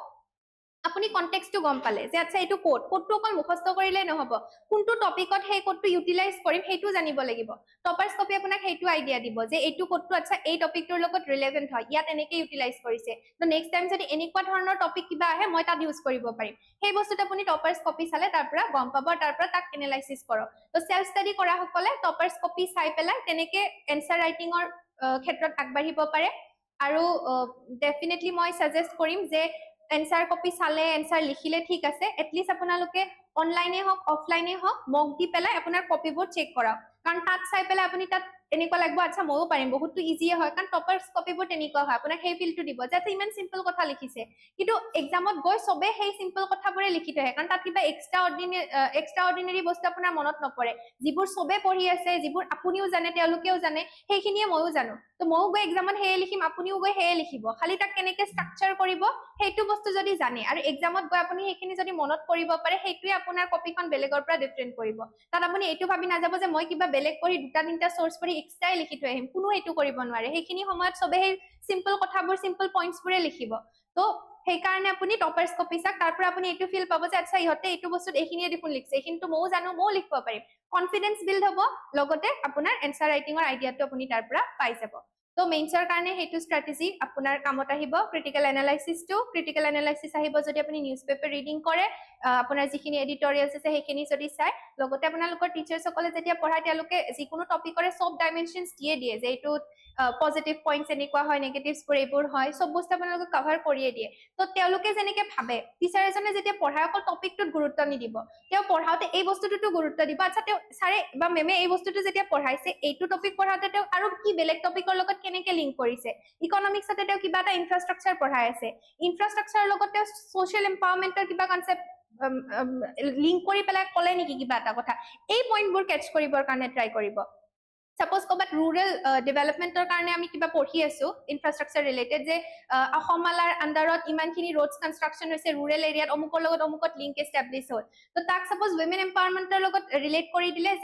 যে সাপোজ আমাৰ হেণ্ডলুম সেক্টৰ আছে ইমানখিনি আমাৰ উইভাৰ্ছ আছে য'ত তেওঁলোকে কাম কৰি আছে আৰু সেই ৰুৰেল ৰোড কনষ্ট্ৰাকচনৰ কাৰণে এটলিষ্ট তেওঁলোকে এটা ভাল মাৰ্কেট এক্সেছ পালে তো টিচাৰ্ছ বিলাকে পঢ়াওতে তেওঁলোকে এনেকুৱা ধৰণৰ পইণ্টছবোৰ কৈ যায় যিবোৰ আমি এনেকুৱা হয় যে আমি গুৰুত্ব নিদিও খুব বেছি কিন্তু সেই বস্তুটো আপোনালোকে গুৰুত্ব দিব লাগে যে কোনটো টপিকত কাৰ লগত কেনেকে তেওঁলোকে কানেক্ট কৰিলে তো সেইটো বস্তু যদি আপুনি ক্যাচ কৰিব পাৰে এক্সামত গৈ আপোনাক যেতিয়া তেনেকুৱা ধৰণৰ কোৱেশ্চন তেওঁলোকে ফ্ৰেম কৰি দিয়ে যে ইকনমিক তেনেকুৱা ধৰণৰ কোৱেশ্চন বহুত সোধে সেই বস্তুটো আপোনালোকক হেল্প কৰিব যে কেনেকে ক্ৰিটিক্যালি মানে বুজিম বস্তুবোৰ আৰু টপিকছবোৰক কেনেকে ইন্টাৰলিংক কৰিম সেই বস্তুটো যদি আপুনি ক্যাচ কৰি লয় মেইনছটো আপোনাৰ কাৰণে আধা বস্তু বহুত ইজি হৈ যায় মানে আপুনি ভবা যেটো বাৰ্ডেন সেই ভবাৰ বাৰ্ডেনটো কমি যায় কাৰণ আপুনি অলৰেডি জানে যে আচ্ছা এইটো টপিক আহিলে মই এনেকে ভাবিব পাৰো সেই টপিকটোৰ লগত ৰিলেটেড সব বস্তু আপুনি কৰি লওক তেনেকে সাপোজ জিডিপিৰ লগত কিবা এছ'চিয়েটেড টপিক আছে যে অসমৰ জিএছটিপি সাপোজ ওভাৰঅল যদি আমি চাওঁ তাৰ গ্ৰোথ ৰেটটো খুব ভাল হৈ আছে জিডিপিৰ গ্ৰোথ ৰেটটো ভাল হৈ আছে এতিয়া আপুনি জিডিপি পঢ়োতে আপুনি এইটো জানিব লাগিব আচ্ছা GDP Indian GDP suppose growth rate খুব ভাল পাৰফৰমেন্স কৰি আছে জিডিপি টাৰ্মছত আমি ইমান নম্বৰত আছো সিমান নম্বৰত আছো জিডিপি ইনক্ৰিজ হোৱাৰ লগে লগে ৰিয়েল লাইফত কিবা ইম্পেক্ট পৰিল নেকি মানে জিডিপি ইনক্ৰিজ হোৱা মানে এইটো বুজিব নেকি যে মোৰ লাইফটো বহুত বেছি তৎক্ষণাতে বহুত চেঞ্জ হৈ যাব ইণ্ডিভিজুৱেল লেভেলত তাৰ কি হ'ব যেটো মাইক্ৰ ইকনমিক তাৰ ষ্টেটাস কি হ'ল কি ইম্পেক্ট পৰিলে এই বস্তুবোৰ যেতিয়া আপুনি বুজিব ক্ৰিটিক্যালি এনালাইজ কৰিব শিকিব নিউজটোৰ ডেপথলৈকে গৈ পেলাই তেতিয়া মেইনছটো আপোনাৰ কাৰণে অটোমেটিক্যালি ইজি হৈ যায় তাৰ উপৰিও মেইনছত আৰু এটা বস্তু থাকে এক্সাম্পলছ তো এক্সাম্পলছ আপুনি লিষ্ট বনাই মুখস্থ কৰাতকে আপোনালোকে যিবোৰ বস্তু পঢ়ে সেই টপিকবোৰ আপুনি চাব যে সাপোজ কবাত এটা আপুনি নিউজে দেখিলে ৰাস্তাৰে গৈ থাকোতে কবাত দেখিলে তাক ইমপ্লিমেন্ট কৰিব চাওক আপোনাৰ ব্ৰেইনটো মানে এবছৰীয়া প্ৰসেছটোত যে আপুনি অকল কিতাপ পঢ়ি আছে কিতাপৰ নলেজ এবজৰ্ব কৰিছে সেইটো নহয় প্ৰেক্টিকেল লাইফত সেইবোৰৰ ইমপ্লিমেন্টেশনটো চাওক ফৰ এক্সাম্পল সাপোজ আপুনি ইউটিউবটো সবে ইউটিউবৰ শৰ্ট চাই থাকে বা তেনেকুৱা চাই থাকে তো মই এক্সাম্পল এটা দি কৈছো তেনেকুৱা এটা ভিডিও আমাৰ বাংলাদেশৰ যেতিয়া এটা ফ্লাড হৈছিল তো বাংলাদেশ ফ্লাডৰ কাৰণে তো বাংলাদেশখন এগ্ৰিকালচাৰৰ ওপৰত বহুত বেছি ডিপেন্ডেন্ট হয় তো ফ্লাডৰ কাৰণে এটা বহুত ইম্পেক্ট হৈছিল এগ্ৰিকালচাৰ সেক্টৰটো তো তাত ফাৰ্মাৰ সকলে কি কৰিছিল যেটো আমাৰ ওয়াটাৰ হায়াসিন্থ আছে ওয়াটাৰ হায়াসিন্থেৰে তেওঁলোকে মানে ফ্লোটিং গাৰ্ডেন টাইপৰ কনস্ট্ৰাক্ট কৰি পেলাই তাৰ ওপৰত তেওঁলোকে এগ্ৰিকালচাৰ প্ৰেক্টিস কৰিছিল তো মই হেতু নিউজ জাস্ট স্ক্ৰল কৰি থাকোতে তেতিয়া তাতে তেনেকে দেখিলো ঠিক আছে সেই ইনফৰমেশনটো মই পালো এতিয়া মোৰ কামটো হ'ব এই ইনফৰমেশনটো মই কবাত মোৰ পেপাৰত ইউজ কৰিব পাৰো নেকি তো তাতে এটা কোৱেশ্চন আহিছিল এবাৰ এপিএসসিৰ পেপাৰত যোৱাবাৰ মানে আমি যেতিয়া এপিয়াৰ কৰিছিলো মেইনছত ট্ৰেডিশনাল নলেজৰ ওপৰত এটা কোৱেশ্চন আহিছিল তো ট্ৰেডিশনাল নলেজটো পঢ়াৰ লগে লগে মোৰ মাথাত আহিল যে হেতু বস্তু এটা ট্ৰেডিশনালি তেওঁলোকে প্ৰেক্টিস কৰিছিল বাংলাদেশৰ ফাৰ্মাৰ সকলে তো তাক হেতু এটা ইকোনমিৰ ক্ষেত্ৰত ফ্লাডৰ কন্ডিশনৰ সময়তো ইকোনমিক যেটা সাপ্লাই চেইন আছে সাপ্লাই চেইন ৰেজিলিয়েন্স এনশিওৰ কৰা তাৰ ৰোল আছিল এট দ্য সেম টাইম হেতু এটা ট্ৰেডিশনাল প্ৰেক্টিসও হয় তো ট্ৰেডিশনাল প্ৰেক্টিসৰ কোৱেশ্চনটো অহাৰ লগে লগে ট্ৰেডিশনাল প্ৰেক্টিসত ইকোনমিক আসপেক্টত মই ভৰালো যে গৈ পেলাই যেনেকৈ ওয়াটাৰ হায়াসিন্থৰ যেটো এক্সাম্পল আমাৰ বাংলাদেশৰ প্ৰেক্টিস হয় হেতু তাৰ এটা এক্সাম্পল হৈ গল সিমিলাৰলি তেনেকুৱা এটা নিউজ মই চাইছিলো যে জিৰো ভিলেজ অৰুণাচলৰ জিৰো সবে জানে চাগে অৰুণাচল জিৰোত কি কৰে তেওঁলোকে বহুত আগৰ পৰা তাৰ যিসকল অৰুণাচলৰ ট্ৰেডিশনাল যিখিনি ট্ৰাইবছ আছে তেওঁলোকে কি কৰে মানে যেটো খেতি পথাৰ হয় খেতি পথাৰত একেলগে তেওঁলোকে ফিশিং কৰে মানে পিচিকালচাৰ আৰু এগ্ৰিকালচাৰ দুইটাকে তেওঁলোকে মিক্স কৰি পেলাই ইন্টিগ্ৰেটেড ফাৰ্মিংৰ যেটো টেকনিক হয় তেওঁলোকে বহুত হাজাৰ হাজাৰ যুগ ধৰি তাত মানে প্ৰেক্টিস কৰি আহিছে তো এইবোৰ বস্তু আমি পেপাৰত ইউজ কৰিব পাৰো এজ এ ট্ৰেডিশনাল প্ৰেক্টিস এতিয়া আমি সাইন্টিফিক্যালি এইবোৰ বস্তু প্ৰেজেন্ট কৰি আছো যে এনেকে আমি হৰ্টিকালচাৰ প্ৰেক্টিস কৰিব পাৰো এটু কৰিব পাৰো কিন্তু আমাৰ এনেকুৱা বহুত ট্ৰাইবছ আছে যিসকলে বহুত আগৰ পৰা এইবোৰ প্ৰেক্টিস কৰি আছে তেনেকে আপোনাৰ উত্তৰাখণ্ডত এটা বাৰাহ নাজা বুলি এটা প্ৰেক্টিস আছে বাৰাহ নাজা প্ৰেক্টিসটো হল তাৰে ট্ৰাইবছ সকলে পাৰফৰ্ম কৰে তাত তেওঁলোকে কি কৰে বাৰাহ নাজা मतलब 12 अनाज मतलब 12 গ্ৰেইনছ তেওঁলোকে একেলগে মিক্স কৰে আৰু তাৰ পিছত তাক মানে একেলগে কাল্টিভেট কৰি পেলাই তেনেকে খেতি কৰে যত যদি এটা ক্ৰপ বাই চান্স লসও হৈ যায় বাকি তোমাৰ যেটো এগ্ৰিকালচাৰ তোমাৰ সৰি প্ৰডাক্টিভিটিটো যাতে বাকি ক্ৰপছৰ এটলিষ্ট ইম্পেক্ট নহয় কাৰণ সব ক্ৰপৰে ক্লাইমেটিক কন্ডিশনক লৈ পেলাই বেলেগ বেলেগ ৰেসপন্স থাকে কোনবাটো যদি বেছি বৰষুণৰ কাৰণে ফেইলিয়াৰো হৈ গল কোনবাটো ক্ৰপটো সাস্টেইন কৰি যাব তো তেনেকুৱা ধৰণৰ প্ৰেক্টিসবোৰ কি হয় এনভায়ৰনমেন্ট ফ্ৰেন্ডলি হয় ক্লাইমেট ফ্ৰেন্ডলি টেকনিক্স হয় ক্লাইমেট ৰেজিলিয়েন্ট টেকনিক্স হয় তো এনেকুৱা এক্সাম্পলবোৰ যদি এনেকুৱা কিবা কোৱেশ্চন আহে তাত মই সেই এক্সাম্পলটো হটাব পাৰো তো আপোনালোকে প্ৰেক্টিক্যালি হিমানখিনি এলাৰ্ট হৈ থাকিব যে মই কিবা এটা বস্তু দেখিলো ওচৰত বা কবাত কিবা মোবাইলটো হুচৰি থাকোতে কিবা এটা দেখিলো আপোনালোকে এইটো চাব যে তাক মই কবাত পেপাৰত কিবাকে ইমপ্লিমেন্ট কৰিব পাৰো নেকি তো তেতিয়া আপোনালোকে এক্সাম্পল কালেক্ট কৰি মুখস্থ কৰি থকাৰ এই যেটো বাৰ্ডেন হেতু নোহোৱা হৈ যাব আৰু হেতু আপোনালোকে অটোমেটিক্যালি যেতিয়া প্ৰিপাৰেচন কৰিব সেই ফেজটোতে কৰি গৈ থাকক তেতিয়া আপোনালোকৰ এবছৰ পিছত ব্ৰেইনটো নিজে এনেকে কাম কৰিব যে কিবা এটা কোৱেশ্চন দেখিলে আছে ইয়াত মই এইটো বস্তু ভৰাব পাৰিম হেতু বস্তু অটোমেটিক্যালি আহিব তো মেইনছটো আপোনালোকে তেনেকে আহে মেইনছত বেলেগ একো নাথাকে বহুত বেছি টাফ বস্তু নহয় কিন্তু এই প্ৰেক্টিক্যাল আসপেক্টখিনি যদি শিকিলে তেতিয়া আপোনাৰ কাৰণে মেইনছটো ইজি হৈ যাব তাৰ পিছত আপুনি এনসাৰ ৰাইটিংটো কৰিব হেতু গল নেক্সট আহিল আপোনাৰ এথিক্স পেপাৰখন মেইনছৰ কাৰণে সেইখন এখন সেপাৰেট পেপাৰ হয় এথিক্সৰ কাৰণে আপুনি কি কৰিব अगेन এথিক্সৰ কাৰণে আপোনালোকে এবাৰ টপাৰ্স কপিবোৰ চাই লওক টপাৰ্স কপিত কোটছবোৰ পাব যেটো মই কৈছিলো কোটছখিনি পাব কোনটো টপিকত কেনেকে ইউজ কৰিব সেইখিনি পাব বা কিছুমান এনেকুৱা ষ্টৰী থাকে এনেক্ডটছ টাইপৰ থাকে তেওঁলোকে হেবোৰ কালেক্ট কৰি পেলাই থৈছে তো হেবোৰ যদি মই ৰেডিমেড পাই যাও তো মই তাতে আৰু টাইম ওয়েষ্ট কৰাৰ কথা নাথাকে তো ৰেডিমেড যদি মই কোৱাত পাই আছে সেইখিনি ললো কোচিংৰ পৰা ললো এতিয়া মই সেইখিনি বস্তু মোৰ এটা যেটা কনসলিডেটেড মেনাৰত মই জমা কৰি ললো মই নেক্সট সেইখিনিত ফোকাস কৰিম যেতিয়া মই এনসাৰ লিখিম মই ট্ৰাই কৰিম যে মই লিখা এনেক্ডটছ যিখিনি মই ৰিপজিটৰি বনাইছিলো তাৰ পৰা এনেক্ডটছ তাৰ পৰা কোটছ মই ইমপ্লিমেন্ট বাৰে বাৰে কৰি আছো তো আপুনি যেতিয়া মেইন সেন্সাৰ কৰিব মেইনছৰ কাৰণে যেতিয়া প্ৰেক্টিস কৰিব তো প্ৰেক্টিস কৰোতে আপোনাৰ সেই ৰিপজিটৰিৰ পৰা আপুনি এনসাৰবোৰত ইমপ্লিমেন্ট কৰা ষ্টাৰ্ট কৰক ইউজ কৰা ষ্টাৰ্ট কৰক তেতিয়া কি হ'ব আপোনাৰ অটোমেটিক্যালি সেই ফ্লোটো আহি যাব এথিক্স পেপাৰত আচ্ছা এইটো টপিকত মই এইটো কোড আপুনি এবাৰ ইউজ কৰিলে নেক্সট টাইম তেনেকুৱা ৰিলেটেড যদি পেপাৰত আহে তাত ইজিলি কৰিব পাৰিব ভাবিব নালাগে তো এবাৰ ৰিপজিটৰি লিমিটেড ৰিপজিটৰি বনাওক আৰু তাৰ পৰা ফাৰ্দাৰ আপুনি খালি প্ৰেক্টিস কৰক ইমপ্লিমেন্ট কেনেকে কৰিব হেতু বস্তু প্ৰেক্টিস কৰক তো এথিক্স পেপাৰখন তেনেকে আপোনাৰ কভাৰ হৈ যায় তাৰ পিছত তাৰ যেটো কেস ষ্টাডি ৰিলেটেড টপিকস থাকে কেস ষ্টাডিবোৰ কেনেকে সলভ কৰিব হেতুৰ কাৰণে দুটা কথা হল যে এটাটো আপোনালোকক কোচিংৰ পৰা যেতিয়া পঢ়ায় তেতিয়া হেতুত আপোনালোকে ইজিলি পাই গল যে তেওঁলোকে বুজাই দিব এনেকুৱা ইস্যু হলে আপুনি প্ৰথমতে ষ্টেক হোল্ডাৰ্ছ লিখক তাৰপিছত তাক কেনেকে টেকেল কৰিব সেই এছপেক্টবোৰ তেখেতসকলে ক'ব তো যিসকলে কোচিঙত আছে তেওঁলোকৰ কাৰণে ইজি কিন্তু কোনোবাই যদি সেলফ ষ্টাডি কৰে এগেইন তো তেতিয়া কেনেকে কৰিব তো তাৰ কাৰণে আপোনাৰ প্ৰথমটো হ'ল এগেইন টপেজ কপি তেওঁলোকে কেনেকে কোনটো কেছত কেনেকুৱাকে সলভ কৰিছে সেকেন্ড হ'ল আমাৰ যিসকল বিউৰোক্ৰেটছ আছে লাগিলে তেওঁলোকে এপিএছ হওক আইপিএছ হওক ডিসি হওক কৰবাৰ এছডিসি হওক তো আপোনালোকে নিউজত এনেকুৱাকে পায়ে থাকিব যে অমুকৰ এছডিসি অমুক কণ্ডিশনত অমুক কৰিলে তেনেকুৱা ইভেন্টবোৰ হৈয়ে থাকে ক'বাত সাপোজ এনকাউন্টাৰ ৰিলেটেড কিবা এটা হৈ গ'ল ক'বাত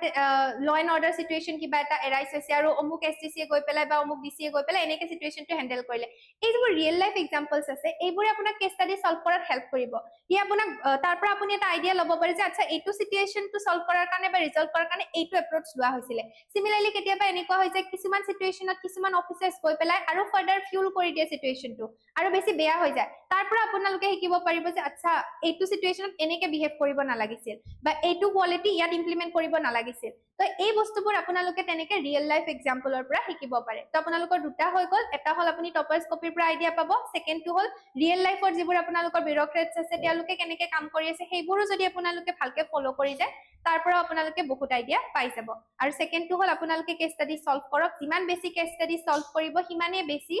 মেইনছৰ কাৰণে আপোনালোকৰ তাত গৈ পেলাই ইমপ্লিমেন্ট কৰাৰ চান্সেসটো বাঢ়ি যাব যে ভালকে আপুনি এপ্ৰ'চ কৰিব পাৰিছে নে পাৰা নাই কাৰণ কেছ ষ্টাডিজবোৰ আপোনাৰ 20 মাৰ্কছৰ হয় আৰু তাত টাইমটো অকণমান বেছি লাগে ৰিসেন্টলি আমি দেখিছো ইনফেক্ট এপিএসসি 10 মাৰ্কৰ কোৱেশ্চনতো 3টা পেজ দি পেলাই তেওঁলোকে তেনেকে কোৱেশ্চন সুধিছে তো হেতু মানে হল আপোনাৰ বেছিকে টাইম তাতো ডিভোট কৰিব লাগিল গতিকে টাইম মেনেজমেন্টটো খুব ইম্পৰ্টেন্ট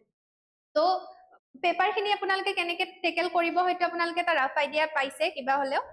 তো আপোনালোকৰ সুবিধা মতে এতিয়া আপোনালোকে হেতু নিজৰ ষ্ট্ৰেটেজিটো বনাই ল'ব পাৰে যে এইটো মোৰ কাৰণে কাম কৰিবনে নাই নকৰে হেতু আপোনালোকে নিজে আইডিয়া ল'ব মোৰ কাৰণে কি কাম কৰিছিল মই হেতু কৈছো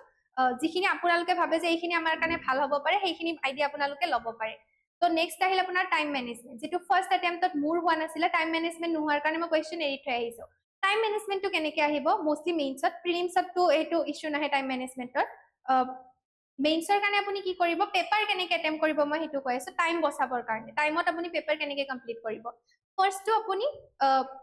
এইটো চাব যে আপোনাৰ কয় নহয় যে first impression is the last impression প্ৰথম কোৱেশ্চন কিটা যদি আপুনি বেয়াকে লিখে ফাৰ্স্ট কোৱেশ্চনটোৱে বেয়াকে লিখিছে সেকেন্ড কোৱেশ্চনটোৱে বেয়াকে লিখিছে এক্সামিনাৰৰ হেতু সময়ত কি হ'ব তেওঁলোকে যেহেতু একদিনত বহুত কপি চাব লাগে তো এনেকুৱা নহয় যে মই যিমান ইন্টাৰেষ্টি মোৰ কপিখন লিখিছে সিমান ইন্টাৰেষ্টি তেওঁলোকে কপি আপোনাৰ চেক কৰিব কোনো নকৰে কাৰণ এটা সময়ৰ পিছত সবে বৰ হৈ যায় এমাহ দুমাহ ধৰি যেতিয়া কপি চেক হৈ যাব তেওঁলোকেও হিউমেন বিং হয় ডেইলি তেনেকে আপোনাৰ কপিবোৰ চেক কৰি থকাতে ইমান ডিটেইলছত কাৰো কাৰণে পসিবল নহয় তো তেওঁলোকে আপুনি এইটো বস্তু জানিব যে তেওঁলোকৰ একো ইন্টাৰেষ্ট নাই ইমান ইনফৰমেশন আপুনি কি লিখিছে সব যে লাইন বাই লাইন পঢ়ি চাব কোনো নাচায় সেইকাৰণে আপোনাৰ কামটো হ'ল প্ৰথম কথা হেণ্ড ৰাইটিংটো বহুত ধুনিয়া কৰা কথা মই নকওঁ কাৰণ ইমান কম টাইমত আপুনি বহুত ভাল হেণ্ড ৰাইটিংতো লিখিব নোৱাৰে আপোনাৰ হেণ্ড ৰাইটিংটো লিজিবল হ'ব লাগে যাতে বুজি পায়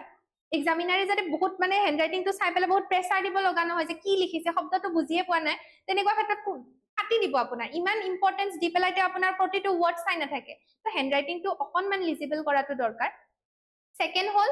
যিবোৰ ইনফৰমেশন ইম্পৰ্টেন্ট হয় আপুনি ভাবে যে আচ্ছা মই এইটো ভাল ডাটা লিখিলো এইটো ভাল কোট লিখিলো এইটো ভাল এক্সাম্পল দিলো লগে লগে তাতে আন্ডাৰলাইন কৰি দিয়ক এনেকুৱা নহয় যে মই গোটেই কপিখনে আন্ডাৰলাইন কৰি থৈ আহিছো অকল এটা বস্তু যেতিয়া লিখিছে তাত ডাটাটো এক্সাম্পলটো ইম্পৰ্টেন্ট ইনফৰমেশনটো বা এনেকুৱা ইম্পৰ্টেন্ট কিবা এটা কিৱৰ্ড আপুনি লিখিছে অকল সেই বস্তুবোৰক হাইলাইট কৰিব যাতে এক্সামিনাৰে যেতিয়া কপিখন চাই চকুটো এটলিষ্ট আপুনি ইম্পৰ্টেন্ট যেটো পইণ্ট লিখিলে তাত যায় গোটেই কোৱেশ্চনটোৰ পইণ্টটো তেওঁ পঢ়ি নাথাকে কিন্তু ইম্পৰ্টেন্ট পইণ্ট যেটো লিখিছে সেইটোত যাতে তেওঁ দেখা পায় চকু পৰে সেইটো বস্তু এনশিওৰ কৰাৰ কাৰণে আন্ডাৰলাইন কৰি দিয়ক তো তেওঁ জাস্ট সেইটো বস্তুৱে চাব আচ্ছা এইটো কোৱেশ্চনত এইটো কিৱৰ্ড আছে এইটো ডাটা আছে এইটো এক্সাম্পল আছে তাৰ বেচিছতে আপোনালোকৰ মাৰ্কিং হয় তো সেইকাৰণে আপোনালোকে সেইটো বস্তু এনশিওৰ কৰিব যে আপোনালোকে প্ৰপাৰলি তাক আন্ডাৰলাইন কৰিছে প্ৰপাৰলি তাক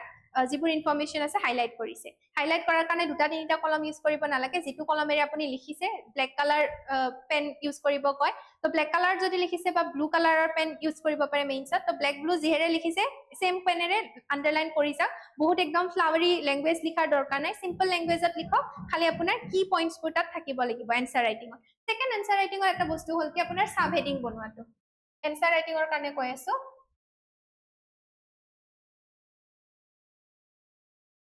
সাব হেডিংস বনোৱাটো ইম্পৰ্টেন্ট হয় মানে কোৱেশ্চন এটা দিছে কোৱেশ্চন এটা বহুত কিটা মাল্টিপল আপোনাৰ ডাইমেনশন আপুনি আনিব পাৰে আৰু তেনেকে এনসাৰ লিখে পেৰাগ্ৰাফত লিখাতকে যদি কোনোবাই পেৰাগ্ৰাফ লিখি ভাল পায় ভাল কথা কিন্তু মোষ্টলি আপুনি পইণ্টছত যদি কোৱেশ্চন লিখে পঢ়াজনৰ কাৰণে ইজি হৈ যায় তো সেই বস্তুটো কৰাৰ কাৰণে পইণ্টছত যেতিয়া আপুনি কোৱেশ্চন লিখিব আপোনাক যিকোনো এটা টপিকৰ ওপৰত সাপোজ কোৱেশ্চন দিলে সাপোজ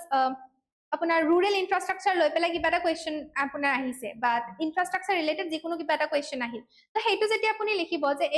এইটো স্কিম আহিছে এইটো স্কিমৰ আন্ডাৰত অমুক অমুক হৈ আছে এতিয়া তাৰ ইম্পেক্ট কি হ'ব ইম্পেক্ট যেতিয়া আপুনি লিখিব তাক মাল্টিপল এলিমেন্টস ইনকৰ্পোৰেট কৰক ইম্পেক্টস লিখোতে আপুনি ইকোনমিক ইম্পেক্টস লিখিলে যেতিয়া টপিকসটো লিখিব যিটো কোৱেশ্চনত যিটো হেডিং থাকিব সেইটো হেডিংটো মেইন হেডিং হ'ব তাৰ তলত মানে এটা আপোনাৰ কোৱেশ্চনত থকা যিটো টপিক আছে সাপোজ আপোনাৰ ইনফ্ৰাষ্ট্ৰাকচাৰৰ ইম্পেক্ট অফ ইনফ্ৰাষ্ট্ৰাকচাৰ বুলি আপুনি দিলে এইটো আপোনাৰ মেইন হেডিং হ'ব এইটো আপুনি বক্স কৰিব নেক্সট তাৰ তলত আপুনি নাম্বাৰ 1 তো এইটো আপুনি কৰোতে ইয়াতে সাপোজ নাম্বাৰ 1ত আপুনি ইকোনমিক ইম্পেক্ট দিলে তো ইকোনমিক ইম্পেক্ট দিলে এইটো আপোনাৰ এটা সাব হেডিং হ'ল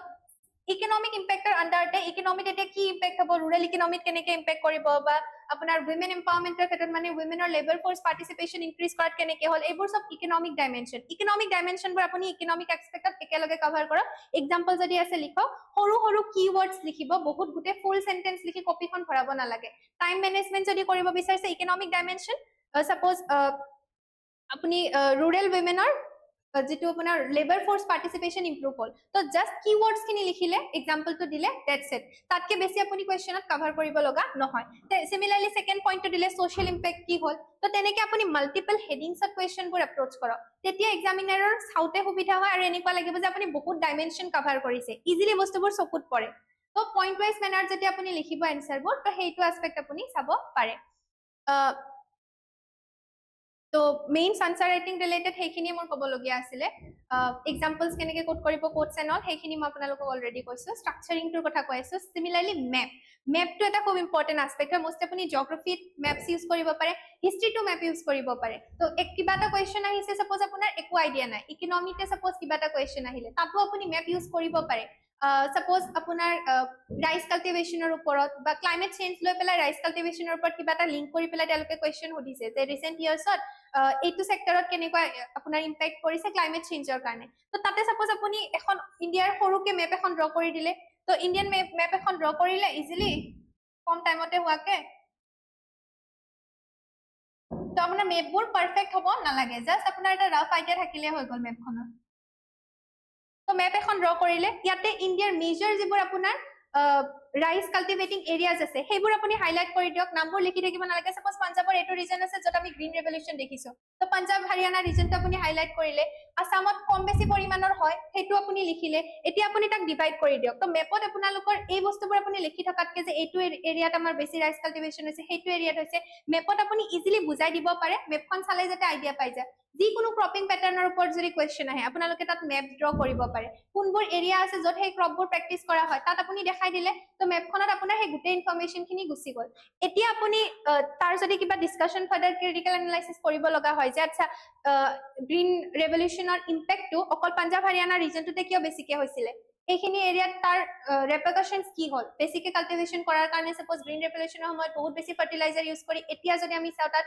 গ্ৰাউণ্ড লেভেল ওয়াটাৰ ৰৰ যেটো পলিউশন হেবোৰ আমি ক্ৰাইসিসবোৰ মেনশন কৰিব পাৰো তো আপুনি তেনেকুৱা কোৱেশ্চন বিলাকটো মেপ ইউজ কৰিব পাৰে তো জিওগ্ৰাফি ৰিলেটেড কোৱেশ্চনটো ডেফিনেটলি আপোনালোকে মেপ ইউজ কৰিব সাৰ্কামপেচিফিক বেল্টৰ ওপৰত কোৱেশ্চন আহিছে সাৰ্কামপেচিফিক বেল্টটো আপুনি ওয়াৰ্ল্ড মেপখন এখন ৰাফলি ড্ৰ কৰি পেলাই হেৰি কৰি দিলে তো তাৰ কাৰণে আপুনি মেপবোৰ প্ৰেক্টিস কৰিব এটলিষ্ট কেই সেকেন্ড মান সময়ৰ ভিতৰতে ৰাফ এখন ইণ্ডিয়াৰ মেপ ৰাফ এখন আসামৰ মেপ ৰাফ এখন ওয়াৰ্ল্ড মেপ এই তিনিটা বস্তু আপোনালোকে আগতেকে প্ৰেক্টিস কৰি থব আৰু যত আপোনালোকে ইউজ কৰিব বিচাৰে মোষ্টলি ইন্টাৰনেশনাল ৰিলেশনৰ কোৱেশ্চন সাপোজ আসাম ভুটান কিবা ৰিলেশন আহি মেপখনত আপুনি দেখাই দিয়ক আসাম আৰু ভুটানৰ এইটো সাপোজ আসাম টু ভুটান কিবা ৰেল লিংক ডেভেলপ হৈছে গেলিপুৰ থ্ৰুৰে তো তাত আপোনালোকে মেপত দেখাই দিয়ক যে এইটো ইয়াতে হৈ আছে আসাম म्यांमार ইয়াতে বাউন্ডাৰী আছে তো এই বস্তুবোৰ আপোনালোকে মেপেৰে যেতিয়া দেখাব তো এক্সামিনাৰ লাগিব যে আপোনাৰ হে আন্ডাৰষ্টেণ্ডিংটো আছে আৰু আপোনাৰ ইনফৰমেশনবোৰ লিখি থাকাতকে আপোনাৰ টাইমটো সেভ হৈ যায় মেপখন তৎক্ষণাত তাত দেখাই দিলে টাইমটো আপোনাৰ সেভ হৈ গল ইনফৰমেশনটো আপুনি at da same time easily convey কৰি দিলে তো মেপৰ ইউজ কৰিব ডাটাৰ ইউজ কৰিব কেতিয়াবা কিছুমান কোৱেশ্চন এনেকুৱা হয় যত আমাৰ বহুত বেছি আইডিয়া নাথাকে আৰু পেপাৰখন হেতু হ'ব ম্যাক্সিমাম কোৱেশ্চনত আপোনাৰ হেতু হ'ব যে আপোনাৰ বহুত বেছি আইডিয়া নাই তেতিয়া আপোনালোকে কি কৰিব পাৰে ফ্লো চাৰ্টস বিলাক ইউজ কৰিব পাৰে ফ্লো চাৰ্টস মানে সাপোজ কিবা এটা বস্তু আপুনি পজিটিভ পইণ্টছবোৰ দিব লাগে তো এনেকে দিয়ক পজিটিভ দি পেলাই ইয়াতে আপুনি পাঁচটা পজিটিভ লিখক যেতিয়া এনেকে মাজত দিব দিলে আপোনাৰ স্পেসটো কভাৰ হৈ যায় স্পেসটো কভাৰ হৈ গলে ইজিলি আপুনি ইনফৰমেশনটো দি আছে বেছি আপোনাৰ হাতত পইণ্ট নাই যে আপুনি এনেকে ডিভিজন কৰি সাব হেডিং দি পেলাই তাক লিখিব পাৰে ইনফৰমেশন আপোনাৰ হাতত ইমান নাই লিমিটেড ইনফৰমেশন আছে তো তেতিয়া এনেকুৱা ধৰণৰ ডায়াগ্ৰামছবোৰ বা তেনেকুৱা ধৰণৰ ডায়াগ্ৰামছবোৰ দি পেলাই এনেকে আপুনি ৰিপ্ৰেজেন্ট কৰা ষ্টাৰ্ট কৰক তো এইটো কৰিলে আপোনাৰ কি হ'ব একটা আপোনাৰ এৰিয়াটো কভাৰ হ'ব পেজটোত আৰু এনেকুৱাও লাগিব যে আপুনি ইনফৰমেশনো দি আছে আপুনি যে ব্লফ কৰিছে সেইটো বস্তু তাত দেখা নাযাব তো সেইটো এটা জাস্ট টেকনিক যে ইনফৰমেশন কম আছে বাট ষ্টিল আমি পেজটো ভৰাব লাগে কাৰণ পেজ যদি এৰিয়া হে সেইটো এটা নিগেটিভ আপোনাৰ বুলি কয় নেগেটিভ এটা ইম্পেক্ট আনিব এক্সামিনাৰৰ ওপৰত যে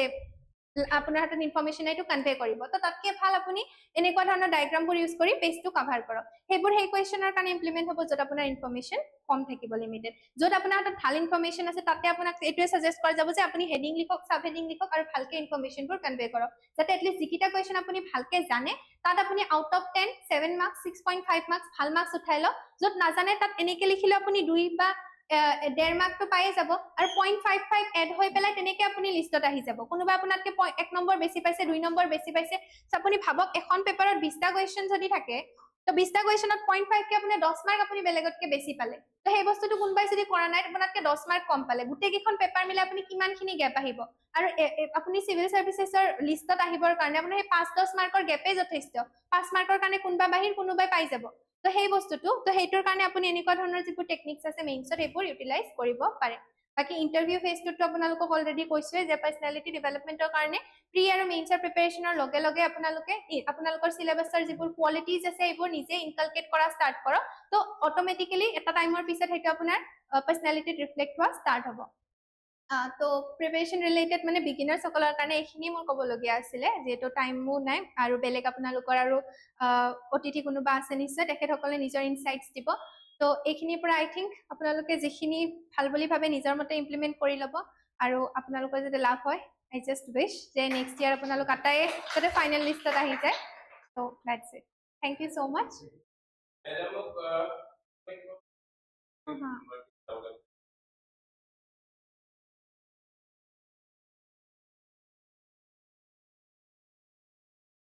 মানে কারেন্ট অ্যাফেয়ার্স স্ট্যাটিকৰ লগত লিংক কৰি পেলাই আচ্ছা তো সেইটো বস্তু আপুনি সাপোজ আপোনাক মই যেটো কৈছিল মান্থলি কম্পাইলেশন আপুনি ফলো কৰিব তো মান্থলি কম্পাইলেশনত আপুনি চাব তেলুকে পলিটি সেকশন ইকোনমি সেকশন তেনেকে সেকশন ওয়াইজে তেলুকে বেখিনি আপোনাক দি দিব তো সাপোজ পলিটি সেকশনতে আপুনি সুপ্ৰিম কোৰ্টৰ কিবা এটা গাইডলাইনস পালে যেটো আপোনাৰ সাপোজ ফেডাৰেলিজমৰ ৰিলেটেড কিবা এটা গাইডলাইনস আহিছে কোবাত সেন্টাৰ ষ্টেট ৰিলেশনক লৈ পেলাই তেলুকে কিবা এটা জাজমেন্ট দিছে তো সেন্টাৰ ষ্টেট ৰিলেশনটো আপোনাৰ ষ্টেটিক সিলেবাসৰ পাৰ্ট বা ফেডাৰেলিজমৰ যেটো ইস্যু হেটো আপোনাৰ ষ্টেটিক সিলেবাসৰ পাৰ্ট কিন্তু সেই বস্তুটো কাৰেন্ট অ্যাফেয়াৰ্সৰ সেই নিউজটোত কভাৰ হোৱা মানে হেটো বস্তু আপোনাৰ তাতে আপোনাৰ যেটো কাৰেন্ট অ্যাফেয়াৰ্সৰ ডাইমেনশনটো হেটো তাত আহি গল তো দুইটা বস্তু কেনেকে কভাৰ হ'ব ষ্টেটিকৰ ইনফৰমেশন খিনিও আপুনি তাত পাই যাব যদি কাৰেন্ট অ্যাফেয়াৰ্স ফলো কৰে অৰ এলস সেই টপিকটো যদি আপুনি বুকখনত চাইছে বুকখনত আপুনি ষ্টেটিকটো বুকৰ পৰাই কৰিব আৰু বুকত কৰোতে মইটো কম বুকতে হাইলাইট কৰি দিয়ক বুকত হাইলাইট কৰি দিব তাৰ নোটস নবনাব কনসলিডেট কৰাৰ কাৰণে সেই টপিকটো ষ্টেটিক খিনি আপোনাৰ বুকতে থাকিব দিয়ক কাৰেন্ট অ্যাফেয়াৰ্সটো আপুনি সাইডৰ ফালে সাপোজ এইটো সেন্টাৰ ষ্টেট ৰিলেশনৰ ইস্যু তাত আপুনি সাইডতে লিখি থৈ দিয়ক আৰু যদি আপুনি ভাবে যে মই নাই নোটসে বনাম নোটস বনালে সাপোজ আপুনি টপিক ওয়াইজ নোটস বনাক কনসলিডেট কৰিবৰ কাৰণে যদি আপুনি ভাবিছে যে কাৰেন্ট অ্যাফেয়াৰ্সটো ফেডাৰেলিজম ৰিলেটেড ইস্যু এটা বছৰত বহুত থাকিব পাৰে বেলেগ বেলেগ ষ্টেটৰ মাজত বহুত কিবা কিবি ইস্যু আছে কবাত প্ৰেসিডেন্টৰ ৰুল লাগিছে কবাত গভৰ্ণৰ লৈ কিবা ইস্যু হৈছে সেইবোৰ সব আপোনাৰ ফেডাৰেলিজম বা সেন্টাৰ ষ্টেট ৰিলেটেড ইস্যু হয় তো তেতিয়া আপুনি কনসলিডেট কৰাৰ কাৰণে যে ইয়াত এটা লিখিলো তাত এটা লিখিলে হেতু বস্তু হয়তো আপুনি কৈছে গুটেইখিনি আপুনি কেনেকে কানেক্ট কৰিব তো তেতিয়া আপুনি এনেকুৱা কৰক যে আপোনাৰ এখন ৰাফ কপিত ফেডাৰেলিজম এটা টপিক দিলে সিলেবাসৰ হিচাপত সিলেবাসত যিবোৰ টপিক আছে হেতু হিচাপত আপুনি ফেডাৰেলিজমটো লিখিলে তো তাৰ আন্ডাৰত আপুনি যিবোৰ কাৰেন্ট অ্যাফেয়াৰ্সত নিউজবোৰ যে পাব ইনফৰমেশন যে পাব 2 লাইন বা 3 লাইনত সেই নিউজটো তাত আপুনি কম্পাইল কৰি গৈ থাকক 2 লাইন বা 3 লাইন খুব বেছি কাৰণ এক্সামত আপুনি এক্সাম্পলটো এটো কোট কৰিব তো এক্সাম্পলটো লিখক যে অমুক ষ্টেট বা সেন্টাৰৰ মাজত এইটো ইস্যু হৈছে সুপ্ৰিম কোৰ্টৰ এইটো গাইডলাইনস আহিছে তো ফেডাৰেলিজমৰ যদি আপুনি ষ্টেটিক চাব ষ্টেটিকটো আপুনি বুকত পঢ়িলে আৰু লগে লগে আপুনি কপিখনো ৰেফাৰ কৰক তাত আপোনাৰ এক্সাম্পল ৰিসেন্ট যোনবোৰ ইস্যু হৈছে ফেডাৰেলিজম ৰিলেটেড তাত আপুনি পাই যাব তো তেনেকে কম্পাইল কৰিব লাগিব মানে আপুনি বহুত বেছি লিখিব নালাগে যদি শৰ্ট নোট হিচাপে ৰাখিব খুজিছে নিজৰ কপিত তেনেকে ৰাখক অৰ এলস যদি কাৰোবাৰ সুবিধা হয় তেতিয়াহলে আপুনি যিখন মান্থলি ম্যাগাজিন ফলো কৰি আছে তাৰ সাইডত আপুনি টপিকটো লিখি থৈ দিয়ক তো তেনেকে আপুনি তাৰ পৰাও চাব পাৰে যে ইস্যুটো পঢ়িলে ম্যাগাজিনখনত কিন্তু ম্যাগাজিন 2-3খন হলে আপুনি যেটো কৈছে হেতু প্ৰবলেম হ'ব পাৰে যে ইয়াতো আছে এটা ইস্যু তাতো আছে তাতকে আপুনি কপিত তেনেকে মেনশন কৰি লওক অৰ এজ আপুনি ফেডাৰেলিজম দি পেলাই এইটো মান্থৰ এইটো কম্পাইলেশ্যন এইটো পেজ তাতে পেজ নাম্বাৰটো ৰাখি থব পাৰে তেতিয়া আপুনি গ'ল পেজ নাম্বাৰটো চালে আৰু তাৰ পৰা ৰেফাৰ কৰি ল'লে তেনেকে আপোনাৰ টাইমটো সেভ হ'ব পাৰে যদি কিবা বেটাৰ আইডিয়া আছে আপুনি আৰু এইটো চাব পাৰে মানে মই তেনেকে কৰিলো হয় আৰু কি সেটৰ কাৰণে মানে আপোনাৰ এগেইন যদি কয় মানে মই এক্সট্ৰা তেনেকে একো প্ৰিপেয়াৰ কৰা নাছিলো বাট যদি সি সেটৰ আপুনি কম্প্ৰিহেনশন আপোনাৰ প্ৰথমতে আপুনি এখন সি সেট পেপাৰ লৈ পেলাই সলভ কৰি চাওক তো আপুনি প্ৰথমতে নিজৰ ষ্ট্ৰেংথ বা উইকনেছটো জানক যে মেথছটো মোৰ ভাল হয় মেথছ বা কোৱান্টিটেটিভ যিখিনি আছে সেইখিনি সাপোজ আপোনাৰ ভাল হয় কম্প্ৰিহেনশনত আপোনাৰ ইস্যু আছে তো আপুনি ইউপিএসসি পিৱাইকিউ লওক তাত যিবোৰ কম্প্ৰিহেনশনৰ কোৱেশ্চন আছে সেইবোৰ সলভ কৰিব চাওক অকল পেপাৰ সলভ কৰিলে আপোনাৰ হ'ব মানে কম্প্ৰিহেনশনৰ কাৰণে আপুনি এক্সট্ৰাকে বেলেগ বুক চুক একো ৰেফাৰ কৰিব নালাগে সাপোজ কম্প্ৰিহেনশনত আপোনাৰ ইস্যু আছে আপুনি কম্প্ৰিহেনশনৰ ইস্যুবোৰ কভাৰ কৰক আৰু যদি আপুনি ভাবিছে না মোৰ কম্প্ৰিহেনশনটো ষ্ট্ৰং হয় মই কম্প্ৰিহেনশনখিনি পাৰো কিন্তু মোৰ কোৱান্টিটেটিভত প্ৰবলেম আছে ৰিজনিঙত প্ৰবলেম আছে তেতিয়া আপুনি পিৱাইকিউৰ পৰা ইউপিএসসিৰ প্ৰায় 10 বছৰ মানৰ পেপাৰ উলিয়াওক ৰিজনিঙৰ টপিকত কি টপিকৰ ওপৰত কুৱেশ্চন সুধিছে সাপোজ ডিষ্টেন্স এণ্ড টাইমৰ ওপৰত কিবা কুৱেশ্চন সুধিছে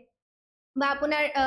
ব্লাড ৰিলেশ্যনৰ ওপৰত কিবা কুৱেশ্চন সুধিছে এই টপিকছবোৰ সেই টপিক ওয়াইজে আপুনি প্ৰিপেয়াৰ কৰক যিবোৰ পিৱাইকিউ আছে সেইবোৰে আপুনি প্ৰেক্টিছ কৰক আৰু সিসেট তেনেকে ওলাব কাৰণ কুৱেশ্চনবোৰ ৰিপিটেড মানে থিমবোৰ ৰিপিট কৰে তেওঁলোকে কুৱেশ্চনটো বেলেগকে সুধিব পাৰে কিন্তু থিমখিনি ৰিপিট হয় তো সিসেটৰ কাৰণে আপুনি পিৱাইকিউৰ ওপৰত মানে কমপ্লিটলি ডিপেন্ড কৰিব পাৰে ৰিলাই কৰিব পাৰে আৰু যদি আপোনাৰ লাগে যে সাপোজ মেথছত অলপ ইস্যু আছে তেতিয়া আপুনি যিকোনো এজন টিচাৰক ৰেফাৰ কৰিব পাৰে যে এই মেথছৰ মানে কোৱান্টিটেটিভৰ এইটো টপিকত মোৰ প্ৰবলেম আছে তো তাৰ পৰা এবাৰ শিকি পেলাই আপুনি জাষ্ট প্ৰেক্টিছ কৰক সি সেটটো আপোনাৰ প্ৰেক্টিছেৰে হ'ব মানে এক্সট্ৰা আপুনি বুক চুক ফলো কৰিব লগা তেনেকুৱা নাথাকে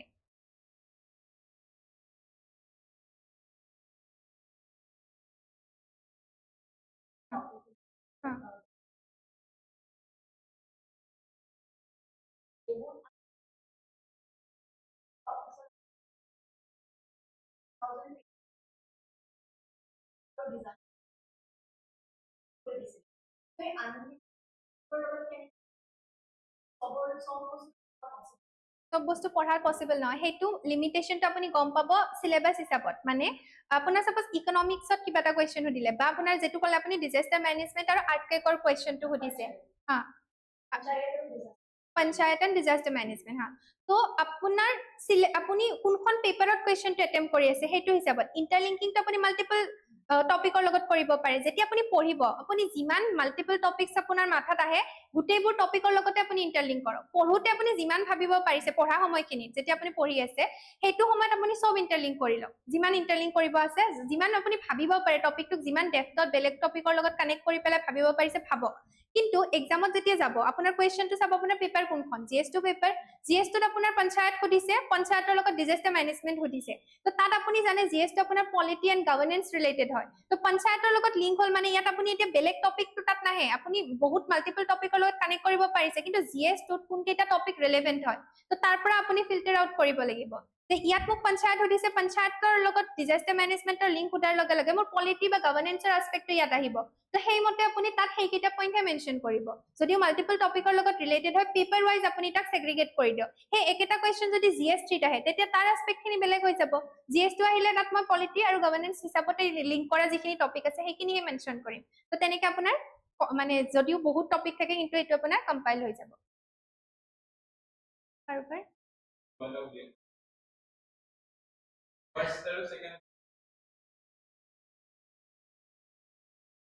তো ফাৰ্ষ্ট এটেম্পটত মোৰ সেইটোৱে প্ৰব্লেম আছিলে যে মই মেইনছ এনচাৰ ৰাইটিং একেবাৰে কৰা নাছিলো তো মই প্ৰিলিমছৰ কাৰণে মানে প্ৰিলিমছ এণ্ড মেইনছ দুইটা ছেপাৰেটকে প্ৰিপেয়াৰ কৰিছিলো প্ৰিলিমছৰ কাৰণে প্ৰিপেয়াৰ কৰি যেতিয়া প্ৰিলিমছ হৈ গ'ল তেতিয়া মেইনছৰ কাৰণে লাগিলো আৰু মেইনছৰ সময়ত মানে মোৰ চিলেবাছ এনেকুৱা হ'ল যে আধা মেইনছৰ চিলেবাছ কভাৰ হোৱা নাছিল মই এথিক্স পঢ়া নাছিলো গভৰ্নেন্স পঢ়া নাছিলো কাৰণ প্ৰিলিমছত সেইবোৰ টপিক নাই তো সেইটো টাইমত মোৰ এনেকুৱা লাগিল যে মই যিমান পাৰো ইনফৰমেশ্যন কালেক্ট কৰো এনচাৰটো লিখিব পাৰিমে মেবি তো সেইটো হিচাপত মই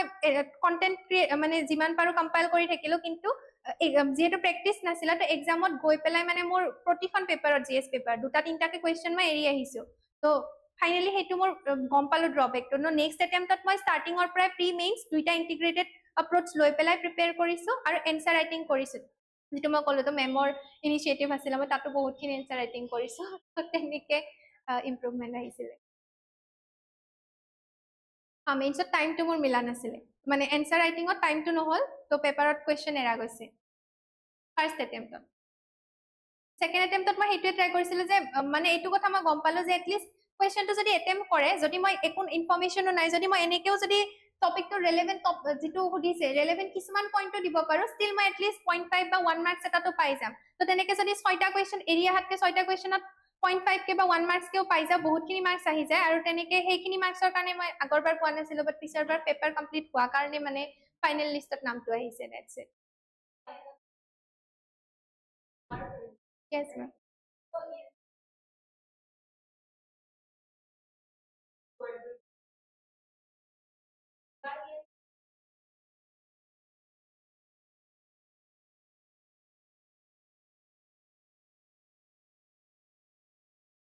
প্ৰিলিমছৰ কাৰণে মোৰ এইটো আছিলে মানে মই পেপাৰ এনালাইসিস কৰি মই এটা কথা গম পাইছিলো যে কাৰেন্ট এফেয়াৰ্সটো আমি নিউজ পেপাৰ বা কভাৰ হৈ যায় কিন্তু স্ট্যাটিক পোৰশনটো মানে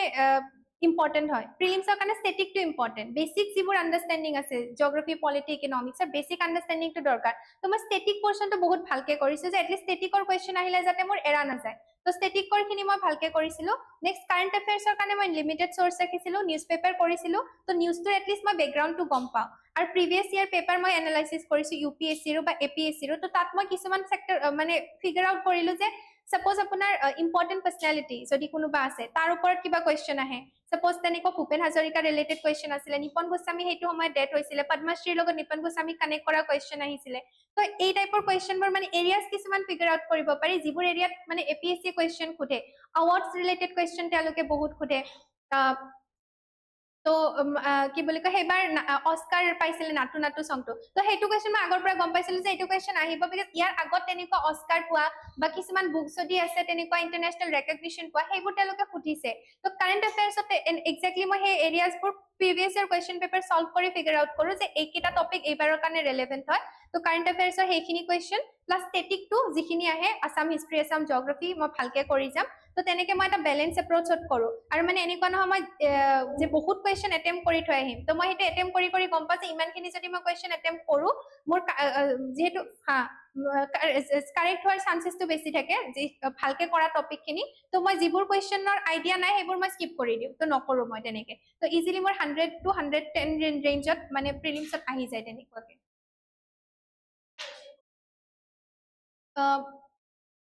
মই এটাতটো কৰিছো আপোনাৰ 80 কোৱেশ্চন এটেম্প কৰিছিলো আৰু এটাত আই গেছ 86 মান কোৱেশ্চন এটেম্প কৰিছিলো হা হা হা হা yes হেতু মক টেষ্ট দিলে আহিব পিওয়াইকিউ সলভ কৰিলে ইউপিএসসি পিওয়াইকিউ মানে ফাৰ্স্ট এটেম্পটত মই অকল পিওয়াইকিউ সলভ কৰি গৈছো সেকেন্ড এটেম্পটত মই মক দিছো প্ৰিলিমছৰ কাৰণে তো পিওয়াইকিউ টো বহুত বেছি হেল্পফুল হয় আৰু ইউপিএসসি পিওয়াইকিউ কিছুমান ৰিপিটো হয় হেতু হয় এপিএসসি পিওয়াইকিউ ৰিপিট হয় প্লাস থিমবোৰ ৰিপিট হয় তো থিমৰ পৰা আইডিয়াটো পাই যায় তো আৰু স্ট্যাটিকটো যেতিয়া মাল্টিপল টাইমছ কৰা যায় তো হে একিউৰেচিটো স্ট্যাটিকত মানে একিউৰেচিটোৰ চান্সটো বেছি থাকে হাই থাকে তো মানে কাৰেন্ট অ্যাফেয়াৰ্সৰ কম্পাৰিজন তো মই কাৰেন্ট অ্যাফেয়াৰ্সকতকে স্ট্যাটিকত বেছি গুৰুত্ব দিছিলো ऑनलाइन क्वेश्चन मैम ऐसे पेपर मतलब कोई मॉडल है তো এসে পেপারটো কি হয় এসে পেপারটো আপোনাৰ টপিকসবোৰ আপুনি এসেট সেপাৰেট কে কৰিব নালাগে মেইনছৰ যিবোৰ টপিকস আছে মোস্টলি এসেট আপোনাৰ হেবোৰ টপিকে ৰিপিট হ'ব তো এসেটো হল কি আপুনি জিএছৰ কোৱেশ্চনবোৰকে আৰু বেছি আমি ডিটেইলছত লিখি আছো বেছি 1000 to 1200 ওয়াৰ্ডছৰ ভিতৰত হেখিনি বস্তু লিখি আছো তো এসেৰ কাৰণে এপ্ৰোচটো এটো যে ফাৰ্স্ট আপুনি জিএছৰ গুটে টপিক কৰি লওক এতিয়া তেখেতে যেটো কথা কৈছিলে যে জিএছৰ এটা টপিকটো মাল্টিপল টপিকৰ লগত ইন্টাৰলিংকিং হে ইন্টাৰলিংকিংটো আপোনাৰ এসেট কামত আহিব সপোজ এসেখন খুব স্ট্যাটিক এসে আহি গল by chance suppose divorce increasing divorce rate in আসামৰ ওপৰত এখন এসে আহিছিলে তো এতিয়া মই যেতিয়া ডিভোৰ্স ৰেটটোক এপ্ৰোচ কৰিম খুব বেছি মোৰ হাতত এটা বা দুটা ডেটা থাকিব ডিভোৰ্স ৰিলেটেড বা এনেকডটেৰে মই এসে ইনিশিয়েট কৰাৰ কাৰণে বিভিন্ন টেকনিক্স থাকে যেনেকৈ আপুনি এনেকডটেৰে কৰিব পাৰে ডেটাৰে কৰিব পাৰে কিবা ৰিপৰ্টৰ ইনফৰমেশন হেতু ডিপেন্ড কৰিব আপোনাৰ টপিকটো কেনেকুৱা যদি আপোনাৰ ফিলসফিক্যাল টপিক হয় তো আমি কোড বা এনেকডটেৰে হেতু স্টাৰ্ট কৰিলে বেছি ভাল দেখি বা যদি আমাৰ স্ট্যাটিক এসে হয় তেতিয়া হলে যেনেকৈ আপোনাৰ ডিভোৰ্স ৰেটৰ ওপৰত হক জয়েন্ট ফ্যামিলিৰ ওপৰত হক তাত আমি ডেফিনেশন ইউজ কৰি বা আপোনাৰ ডেটা ইউজ কৰি পেলাই কোৱেশ্চনটো ইনিশিয়েট কৰিব পাৰো তো ইনিশিয়েট কৰাৰ পিছত এসেট হল কি আমি সেই টপিকটোৰ লগত আমি কিমান টপিক ইন্টাৰলিংক কৰিছো ডিভোৰ্সৰ লগত আমি সাপোজ ইন্ডিয়ান সৰি ডিভোৰ্সৰ আসামৰ ডিভোৰ্স ৰেট ইনক্ৰিজ হোৱাৰ লগত আসাম ইকনমিক কিবা কানেকশ্যন আছে নেকি সাপোজ উইমেনৰ ইকনমিক ষ্টেটাছটো ইম্প্ৰুভ হোৱাৰ লগে লগে তেওঁলোকৰ হাতত সেইটো অপশ্যন থাকে আগতে তেওঁলোক বহুত বেছি হাইলি ডিপেণ্ডেণ্ট আছিলে ইকনমিক ষ্টেটাছৰ কাৰণে নিজৰ স্পাউচৰ ওপৰত চ' ডিভোৰ্চটো তেওঁলোকৰ কাৰণে এটা অপশ্যন নাছিলে ত' ইকনমিৰ লগত আমি তেনেকে কাম লিংক কৰিলো সাপোজ ডিভোৰ্চক ঠিক তেনেকে ছ'চিয়েল যিটো আমাৰ এৰিয়া আছে যে ছ'চাইটিত কিবা চেঞ্জেছ আহিছে নেকি ছ'চাইটিৰ মেণ্টেলিটি চেঞ্জৰ লগত আগতে ডিভোৰ্চি এজনক যিটো চকুৰে তেওঁলোকে চাইছিলে এতিয়া ফাৰ্ডাৰ মডাৰ্ণাইজেশ্যনৰ লগে লগে গ্ল'বেলাইজেশ্যনৰ লগে লগে বা ছ'চিয়েল মিডিয়াৰ ইম্পেক্টৰ কাৰণে সেই বস্তুটো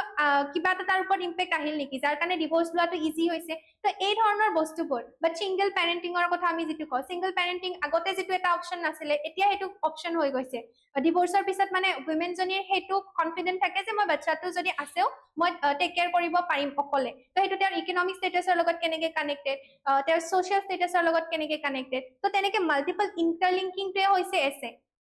এছেট বেলেগ তেনেকুৱা একো নাথাকে এছেটটো হ'ল যে এটা টপিকক আমি যিমানখিনি পাৰোঁ ডাইমেনশ্যন কভাৰ কৰি পেলাই যেতিয়া গৈ থাকিম 1200ৰ ৱৰ্ডছৰ ভিতৰত যেতিয়া আমি সেইটো লিখিম সেইটোৱে এছে তো এছেৰ কাৰণে ছেপাৰেট প্ৰিপাৰেশ্যন নাথাকে জিএছৰ গোটেই টপিকছখিনি যেতিয়া আপুনি ভালকে ইণ্টাৰনেলাইজ কৰিব সেইখিনি টপিককে ইণ্টাৰলিংক কৰি যেতিয়া আমি লিখি যাম তো আপোনাৰ এছেখন ষ্ট্ৰাকচাৰ হৈ যাব কিন্তু তাৰ কাৰণে আগেন আপুনি মক টেষ্ট দিব লাগিব এটলিষ্ট মেইন এক্সামত যোৱাৰ আগতে আপুনি 6খন বা 7খন এছে মিনিমাম লিখি যাওক এটা থাৰ্ড পাৰ্চনৰ দ্বাৰা সেইটো ইভেলুৱেট কৰাওক চ' ডেট আপুনি গম পাই যে আপুনি কেনেকৈ আৰু ফাৰ্ডাৰ ইম্প্ৰুভ কৰিব পাৰে আৰু লেংগুৱেজটো অকণমান কথা থাকে এছে লেংগুৱেজটো অকণমান যদি ভাল হয় তেতিয়া আপুনি মেইনছত মানে জিএছ লিখোঁতে যেনেকৈ লিখিছে তাতকৈ অকণমান লেংগুৱেজটো যদি ফ্লাৱাৰী বুলি নকওঁ মই ঠিক কিন্তু অকণমান ভাল লেংগুৱেজত যদি লিখে এছেখন তো এট্ৰেক্টিভ হয় সেইটো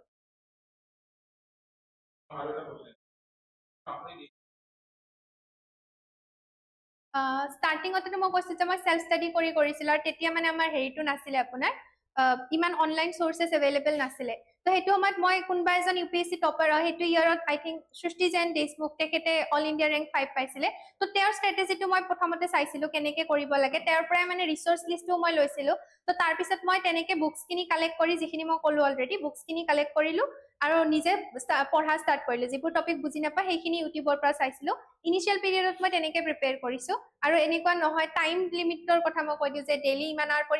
পঢ়িম তো মোৰ ক্ষেত্ৰত সেইটো নহয় মানে মই যিমান সময় ধৈৰ্য ধৰি বহি থাকিব পাৰোঁ সিমান সময় এবাৰত ছাপোজ 2 ঘণ্টা 3 ঘণ্টা বহিব পাৰোঁ তো কিছুমানে ক'ব 50 মিনিটছৰ ব্ৰেক ল'ব লাগে সেইটো বহুতৰ কাৰণে কাম কৰে মই এনেকুৱা যে এবাৰ বহি মই 2 ঘণ্টা 3 ঘণ্টা পঢ়ি পেলাই আকৌ 1 ঘণ্টাৰ গেপ লৈ পেলাই আকৌ পঢ়িলোঁ তো তেনেকৈ পঢ়োঁ কোনো ফিক্স টাইম লিমিট নাই পাৰিলে মই টু ডু লিষ্ট এখন বনাই লওঁ যে ডেইলি আজি ছাপোজ মই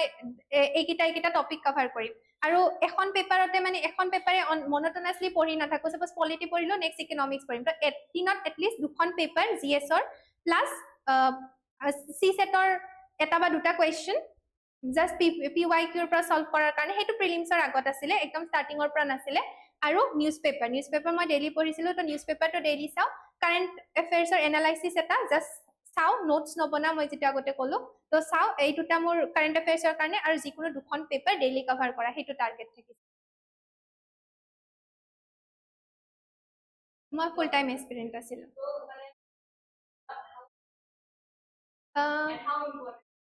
ঘৰৰ ছাপৰ্টটো বহুত বেছি ইম্পৰ্টেণ্ট হয়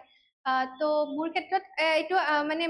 মানে কাইণ্ড অফ লাকি বুলি ক'ব লাগিব যে মা দেউতাৰ মানে যে ফাৰ্ষ্ট এটেম্পটত হোৱা নাই but they war very supportive তো তেওঁলোকৰ মানে এনেকুৱা আছিলে যে ফাৰ্ষ্ট এটেম্পট হোৱা নাই আকৌ এনালাইচিছ কৰি পেলাই ভালকে চাই লোৱা মানে সেইটো বস্তু মোৰ আছে যে মানে প্ৰথমতে এক্সামটো নহ'ল তাৰপিছত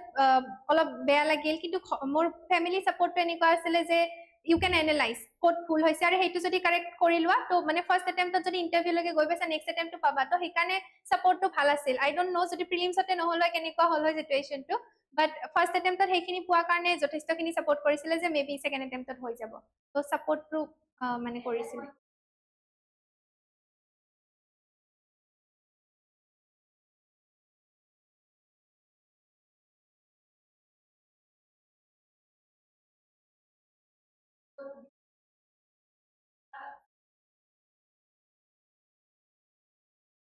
তো মোৰ কাৰণে এনেকুৱা আছিল মই গ্ৰেজুৱেশ্যন কৰি পেলাই যিহেতু চিভিল ছাৰ্ভিচেছত আহিলোঁ তো আৰু মই ছায়েন্স বেকগ্ৰাউণ্ডৰ আছিলোঁ কেমিষ্ট্ৰিত মই BSc কৰিছোঁ তো মোৰ কাৰণে এইটো আছিল যে এটা ইয়াৰ মোৰ গ্যাপ হৈ গল অলৰেডি মই প্ৰিপাৰেচনত যেহেতু টাইম দিলো মোৰ ভাল টাইম এটা গ্যাপত গুচি গল তো নেক্সট যদি আকৌ মই হেতু টাইম যাব যাও মোৰ লাভ নহয় বিকজ PhD হক তেনেকুৱা হক তেওঁলোকে বেকগ্ৰাউণ্ডটো চাই পেলাই লয় তো এতিয়া যদি আকৌ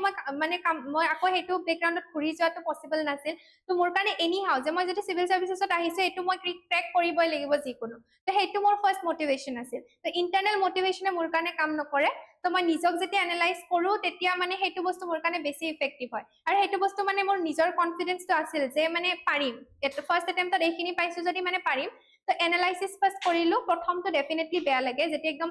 ইন্টাৰভিউ লৈকে গৈ ফাইনেল লিষ্টখনত নামটো নাহে আৰু হেবাৰ পোষ্ট বহুত বেছি আছিল 900 সামথিং ভ্যাকেন্সি আছিল তো ইমান পোষ্টটো যেতিয়া নহল আৰু বহুত মানুহ থাকে এটো কবৰ কাৰণে আচ্ছা ইমান পোষ্ট আছিল সেই কাৰণে ইন্টাৰভিউ দিব পাৰিছা তেনেকুৱা ধৰণৰ কমেন্টসটো বহুত থাকে তো সেই বস্তুখিনি থাকিলেও প্ৰথমতে বহুত বেয়া লাগিল এসপ্তাহ মানৰ কাৰণে টাইমো ললো পঢ়া নাই বাট এসপ্তাহ পিছত এগেইন মানে যেহেতু নেক্সট প্ৰিলিমছৰ ডেট অলৰেডি ডিক্লেয়াৰ হৈ গৈছিল ফৰ্ম ফিল আপ কৰা আছিল তো মানে হেতু বস্তু মাইন্ডত আছিল যে এটো যিকোনো প্ৰকাৰে এটো প্ৰিলিমছ বা নেক্সট স্টেপত হ'বই লাগিব তো লগে লগে কাম বেক কৰিছো 1 উইকৰ পিছতে পুৰা ডেডিকেটেডলি এগেইন প্ৰি2 কৰিছো প্ৰি2 লৈ মোৰ এনেও মই কৈছিল যে ষ্ট্ৰেটেজিটো মোৰ কাম কৰিছিল তো মই আকৌ হেতুতে ষ্টিক কৰি পেলাই খালি এইবাৰ কাম কৰিছিল যে মেইনছৰ সিলেবাসখিনি এটলিষ্ট আকৌ এবাৰ চাই ল তো সেই বস্তুটো মই কন্টিনিউয়াসলি কৰি আছিলো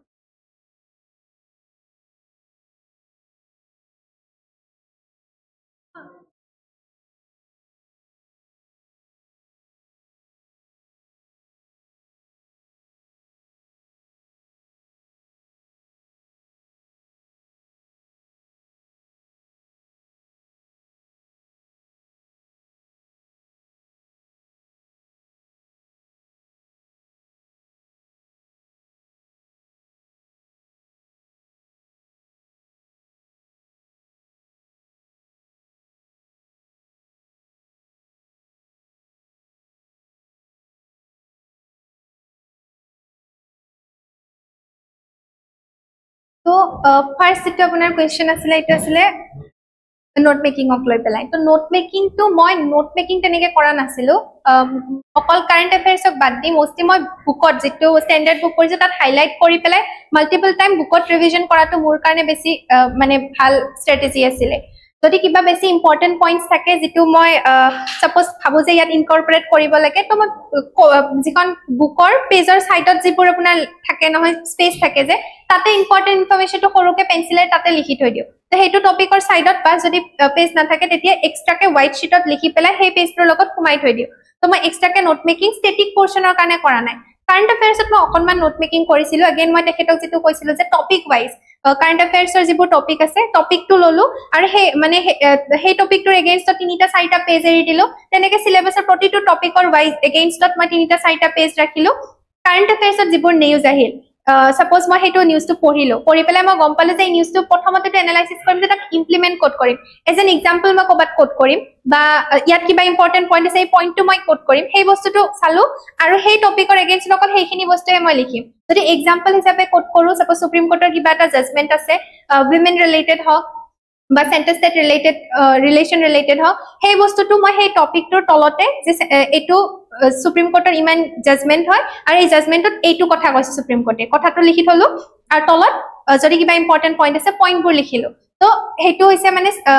নোট মেকিংৰ মূৰ কাৰণে হেতু ষ্ট্ৰেটেজি কাম কৰিছিল মই প্ৰথমতে ভাবিলো যে এইটো টপিক যদি এইটো টপিকৰ কোৱেশ্চন আহে তেতিয়া এই বস্তুটো মই এজ এন এক্সাম্পল তাত কোড কৰিম তো তাক এক্সাম্পল হিচাপে তেতিয়া লিখি ৰাখিলো আৰু যদি মই ভাবো যে ইয়াত ইম্পৰ্টেন্ট পইণ্ট আছে তেতিয়া পইণ্ট কিটা লিখি ৰাখিলো আচ্ছা এইটো পইণ্ট এনেকে মই ইউজ কৰিম ফৰ এক্সাম্পল মই কিবা এটা পঢ়ি থাকোতে তেনেকে এজন বিউৰোক্ৰেটে মানে কৈছিলে যে বিউৰোক্ৰেসিত যদি পলিসি ভালকে ইমপ্লিমেন্ট কৰিব লাগে এই ৰেন্ডম কোৱেশ্চনবোৰৰ কথা কৈছো ৰেন্ডম কোৱেশ্চনবোৰ আপুনি ৰেন্ডম দিয়ে ভাবিব লাগে মানে লিখুতে স্ট্ৰেটেজিক্যালি পঢ়ি না যায় ৰেন্ডম যেটা আপোনাৰ কোৱেশ্চনৰ কথা কৈছে তো তাত বিউৰোক্ৰেট এজনে কৈছিলে মানে ফৰ্মাৰ কোল সেক্ৰেটাৰী আছিল স্যাৰ অনিল স্বৰূপ স্যাৰ তো তেখেতৰ এটা মই স্পিচ চাই থাকোতে তাতেও কৈছিলে যে যিকোনো পলিসি যদি আমি ইমপ্লিমেন্ট কৰিব যাও তাত কিছুমান আসপেক্ট লাগে যেনে এডমিনিষ্ট্ৰেটিভ ডুৱেবিলিটি এডমিনিষ্ট্ৰেটিভলি তাক ইমপ্লিমেন্ট কৰাটো পসিবল হয় নে নহয় পলিসি এটা মানে যিকোনো বেটাৰ পলিসিৰ কাৰণে পলিসি যেতিয়া আপুনি ফৰ্মুলেট কৰিব কি আসপেক্ট আপুনি চাব তো তাত এডমিনিষ্ট্ৰেটিভ ডুৱেবিলিটি টো এটা আসপেক্ট হয় social desirability to eta aspect or social desirability in the sense সেই পলিচিটো যেটো বস্তুক আপুনি টাৰ্গেট কৰি আছে হেতু সোসাইটিৰ কাৰণে ইম্পৰ্টেন্ট হয় নে নহয় সাপোজ কোনবা এখন সোসাইটিত আপোনাৰ তাত ইনফ্ৰাষ্ট্ৰাকচাৰ ৰিলেটেড কিবা প্ৰবলেম আছে আৰু আপুনি তাত কিবা এটা বেলেগ পলিচি ইমপ্লিমেন্ট কৰিব গৈ আছে তো তেওঁলোকৰ বেসিক ৰিকুৱাৰমেন্টটো হয়তো তেওঁলোকৰ খোৱা পানী নাই তেওঁলোকৰ কাৰণে এটা ভাল ৰাস্তা নাই তাৰ জায়গাত যদি আপুনি কৈছে যে আমি তেওঁলোকক ফ্ৰী ইন্টাৰনেট কানেক্টিভিটি তাত দিম হেতু তেওঁলোকৰ কাৰণে একসেপ্টেবল নহয় বিকজ তেওঁলোকৰ তাতকেও মিনিমাম নিডছ কিছুমান আছে তো সোশ্যাল ডিজাইৰেবিলিটি ইজ ওয়ান এস্পেক্ট তেনেকে এনভায়ৰনমেন্টাল ফিজিবিলিটি টু এটা এস্পেক্ট আজিকালি আমি সব পলিচিতে কওঁ যে এনভায়ৰনমেন্টালি ফ্ৰেন্ডলি হয় নে নহয় পলিচিতে হেতু এটা চাব লাগে তো তেওঁৰ স্পিচটোত হেইকেটা পইণ্ট আছিলে নাও এপিএসসি এটা কোৱেশ্চন সুধিছে যদি ৰুৰাল এৰিয়াৰ কাৰণে মই পলিসি মেকিং কৰিব লাগে তেনেকুৱা এটা কোৱেশ্চন আছিল মই এক্স্যাক্টলি মনত নাই কোনবোৰ এস্পেক্টত আপুনি গুৰুত্ব দিব তো এক্স্যাক্টলি মই তেওঁৰ সেই কিৱৰ্ডছ বোৰ ষ্টেণ্ডাৰ্ড ৱৰ্ডছ বোৰ উলিয়াই পেলাই হেতু এনসাৰত মই হেতুৱে কোড কৰিছিলো যে আচ্ছা মই যদি এটা পলিসি ফৰ্মুলেট কৰিব লাগে ৰুৰাল এৰিয়াজৰ কাৰণে কি বস্তুত মানে কি এস্পেক্ট মই ইম্পৰ্টেন্ট বুলি ভাবিম বা কি এস্পেক্টক মই ইম্পৰ্টেন্স দিম হেতু কোৱেশ্চন আছিল তো তাত মই এগেইন সেই পইণ্টবোৰে লিখিছিলো যে সোশ্যাল ডিজাইৰেবিলিটি আছে নে নাই এনভায়ৰনমেন্টাল ফিজিবিলিটি আছে নে নাই বা এডমিনিষ্ট্ৰেটিভ ডুৱেবিলিটি আছে নে নাই তো কিৱৰ্ডছ বোৰ মই তাৰ পৰা এক্স্যাক্টলি পিক কৰিছো তো ৰেন্ডম ৱৰ্ডছ বোৰ তেনেকে কিছুমান ৰেন্ডম বস্তুৰ পৰা আহে এটো আমি মানে ভাবি না যায় বাট ভাবুতে আপুনি শুনিলে ভাল লাগিল আচ্ছা এটো মই কবাত ইমপ্লিমেন্ট কৰিম তেতিয়া ভাবি থলো এক্সামত কোৱেশ্চনটো দেখিলো ৰেন্ডমলি তাত ইমপ্লিমেন্ট কৰিলো তো সেই বস্তুটো তেনেকে আহিব পুৰাণৰ যেটো কোৱেশ্চন কৈছে হেতু কোৱেশ্চন ময়ো বাৰু ভালকে এটেম্প কৰা নাছিলো কাৰণ পুৰাণৰ বিষয়ে যিখিনি আমি এনশিয়েন্ট লিটাৰেচাৰ পঢ়িলে যিখিনি জানো সেইখিনি যে অমুকখন পুৰাণত অসমৰ কথা অমুক কৈছে অসমৰ এইটো নাম মেনশন আছে সেইখিনি লিমিটেড ইনফৰমেশন আপুনি স্ট্যান্ডাৰ্ড বুকতে পাই যাব তাৰ উপৰিও খুব বেছি আপুনি দুখনমান পুৰণাৰ নাম জানিব তাৰ বাহিৰে বেছি ইনফৰমেশন হেবোৰ নাথাকে তো হেবোৰ কোৱেশ্চনত তো আমিও তেনেকে ইম্পৰ্টেন্ট কৰিছো সাপোজ মই যেটো কৈছিলো তো এইটো কোৱেশ্চনটো মই এনেকে লিখিছিলো প্ৰথমতে তো এনেকে সাৰ্কেল বনাই কেলাই যিখিনি পুৰাণৰ মই নাম জানো ব্ৰহ্মবৈবৰ্ত পুৰাণ গৰুৰ পুৰাণ তো তেনেকুৱা হেবোৰ নেমবোৰ মেনশন কৰি দিলো তো আধা স্পেচটো তাতে খালে নেক্সট স্পেচত তেনেকে যে এইখন পুৰাণত এইটো কামৰূপৰ এইটো নেম মেনশন আছে ইয়াত এইটো ইনফৰমেশন আছে তেনেকুৱা ধৰণৰ যে পুৰাণৰ পৰা আমি সোশ্যাল লাইফৰ কথা এনেকে গম পাওঁ কিছুমান বস্তু আপুনি এনে আইডিয়া কৰিব পাৰে যে এনশিয়েন্ট বুকস বিলাকত মহাভাৰত ৰামায়ণ হক তাত আমাৰ সোসাইটিৰ কেনেকুৱা ডেপিকশন তেওঁলোকে দিছে তো এক্স্যাক্টলি পুৰাণতো তো বেলেগ কথা নিলিখিব বিকজ কন্টেম্পৰেৰী হয় তো তাতো হেবোৰ বস্তুৱে থাকিব তো সোশ্যাল লাইফত মেবি আমি এইটো গম পাওঁ তো এনেকে ব্লাফ কৰিব পাৰি কিছুমান কোৱেশ্চনত but again smartly হেতু কৰিব লাগিব যে এনেকুৱা নহয় যে আপুনি পুৰাণত লিখি আছে আৰু এটা মডাৰ্ন সোসাইটিৰ পিকচাৰ এটা দি দিছে হেতু তো ৰেন্ডম কোৱেশ্চন সেকেন্ড আপুনি কলে যেটো আপোনাৰ আসামিজ সিনেমাত আমাৰ গ্ৰাম্য জীৱনটো কেনেকে ৰিপ্ৰেজেন্ট কৰে হেতুৰ কথা কৈছিলে তো এইটো বস্তুটো আপুনি দুই এখন সিনেমাও যদি চাইছে মানে সাপোজ আপুনি ৰীমা দাসৰ সিনেমা বা আমাৰ তেখেতসকলৰ দুজনৰ নাম দি পেলাই সুধিছিলে এক্স্যাক্টলি যদি তেওঁলোকৰ নামটো যদি আপুনি জানে তেতিয়াতো তেওঁলোকৰ সিনেমা এক্স্যাক্টলি কোড কৰক যে সাপোজ ৰীমা দাসৰ ভিলেজ ৰকষ্টাৰখন আছে এইখন সবে জানে বিকজ বহুত নিউজত আছিলে তো ভিলেজ ৰকষ্টাৰৰ যদি আপুনি চাইছে বা কবাত কিবা ভিডিও দেখিছে তাতো দেখিব যে গ্ৰাম্য জীৱনত মানে এগৰাকী ছোৱালীৰ ষ্ট্ৰাগলৰ ওপৰত বা কেনেকুৱা এটা সাংস্কৃতিক মন থকা মানুহ এজনে কি ষ্ট্ৰাগল ফেচ কৰিলে নিজৰ গোলটো ৰিচ কৰিব তেনেকুৱা ধৰণৰে বস্তুবোৰ আছিলে তো আপুনি গ্ৰাম্য জীৱনৰ লগত কানেক্ট কৰক যে গ্ৰাম্য জীৱনৰ মানে সোশ্যাল এস্পেক্টটো কেনেকুৱা হেতু দিছে বা ইকোনমিক এস্পেক্টটো কেনেকুৱা বা তাত আপোনাৰ সোসাইটিৰ ভিতৰতে যে মাদাৰ ডটাৰৰ ৰিলেশনটো কেনেকুৱা হেবোৰ বস্তু তাত ৰিফ্লেক্ট হৈ আছে তেনেকে আৰু জানু বৰুৱা ছাৰৰ তেখেতৰ সিনেমাটো হেতু আছে তো যদি দুই এখন সিনেমাও চাইছে তাৰ পৰা আপুনি মানে এনে আইডিয়া লগাব পাৰে যে কেনেকে অসমীয়া সোসাইটিক ৰিপ্ৰেজেন্ট কৰা হয় তো এইবোৰ কোৱেশ্চন আপুনি তেনেকে এটেম্প কৰিব পাৰে আৰু যদি সিনেমা চাইছে এক্স্যাক্টলি যদি নাম কোড কৰিব পাৰে তেতিয়া আপোনাৰ এনসাৰটো বেলেগতকে বেটাৰ হ'ব হেতুৱে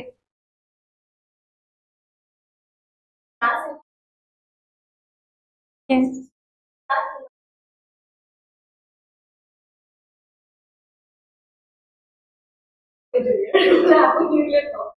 ঠিক হৈছে ইয়াৰ গানৰ পৰা আধ্যাত্ম জীৱন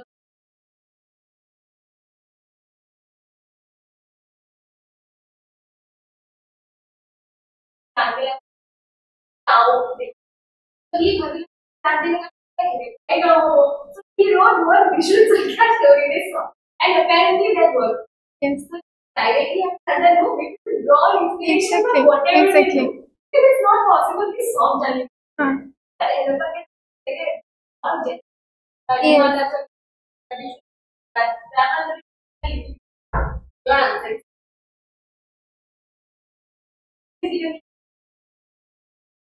আৰু হেতুৱে হয় মানে আমি নিজেও তো আমাৰ অসমৰ গাঁৱলীয়া জীৱনটো আমিও সবে দেখিছো তো তেওঁলোকে যেহেতু হেতু ৰিপ্ৰেজেন্ট কৰিব তেওঁলোকে অকমান আৰ্টিস্টিক্যালি ৰিপ্ৰেজেন্ট কৰিব বেলেগ বস্তুটো নেদেখুৱাই সেইখিনি বস্তু দেখুৱাব তো আমি যি এক্সপেৰিয়েন্স কৰিছো তেওঁলোকে অকনমান বেলেগ এংগেলৰ পৰা হেতু বস্তু চাব বাট বেসিক কনসেপ্টছ খিনিটো হেতু থাকিব সোশ্যাল লাইফটো তেনেকুৱা দেখুৱাব এগ্ৰিকালচাৰাল সোসাইটিখন দেখুৱাব নৰমালি ঘৰবোৰ যেতিয়া দেখায় তো খেৰি ঘৰবোৰত বাহিৰত মানুহ এজনে কাম কৰি আছে বা মোস্টলি মানে মেল মেম্বাৰ এজনে তো তাত আপোনাৰ কিবা বাবেতৰ বস্তু বনাই আছে বা তেনেকুৱা আৰু ম্যাস্কুলিন কামবোৰত ইনভলভ হৈ আছে ফিমেল এগৰাকীক তেনেকুৱা ধৰণৰ কামতে দেখুৱাব ঢেকি দি আছে হাল বই আছে তো সেইবোৰ বস্তু তাৰ পৰা ইনস্পিৰেশন লৈ আপুনি এইবোৰ কোৱেশ্চনত মানে নিজেও তেনেকে বনাই লিখিব পাৰে এক্সাক্ট ইনফৰমেশন নাথাকে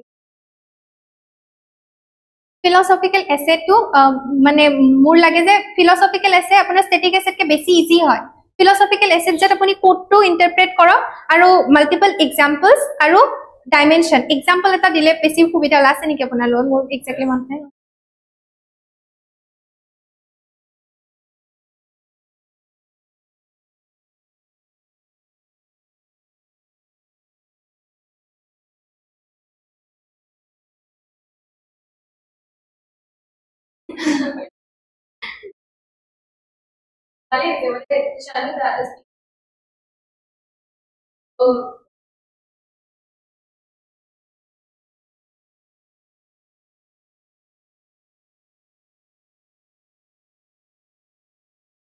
তো এইখন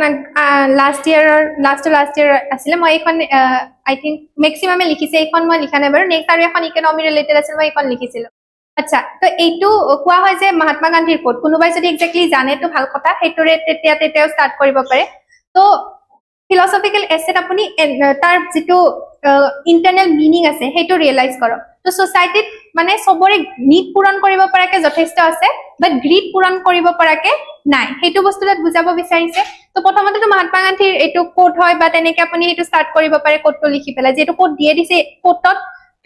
আপুনি अगेन এটা কোড লিখি পেলাই স্টাৰ্ট কৰাটো এটো আমি সাজেষ্ট নকৰো তো তাত আপুনি এনেকডটেৰে স্টাৰ্ট কৰক যেনেকে ইয়াৰ ক্ষেত্ৰত এনেকডটছ আপুনি everyone needs an তো এক্স্যাক্টলি মোৰ এতিয়া মনত আহা নাই বাট তেনেকুৱা ধৰণৰ আপুনি প্ৰথমতে এনেকডট এটাৰে স্টাৰ্ট কৰিব মন পৰিলে মই কৈ আছো তো এতিয়া হেতুত আপুনি মাল্টিপল ডাইমেনশন নট আপুনি এছেটো লিখিব লাগিব প্ৰথমতে এনেকডটটো দিব তাৰ নেক্সট প্যাৰাগ্ৰাফত আপোনাৰ থাকিব যে আপুনি এই এছেখনত কি বস্তুৰ ওপৰত ফোকাস কৰিব তো এই বস্তুটোক আপুনি কিহৰ লগত কানেক্ট কৰিব এনভায়ৰনমেন্টৰ লগত কানেক্ট কৰিব পাৰে প্ৰথম কথা তাৰ পিছত আপুনি তেনেকে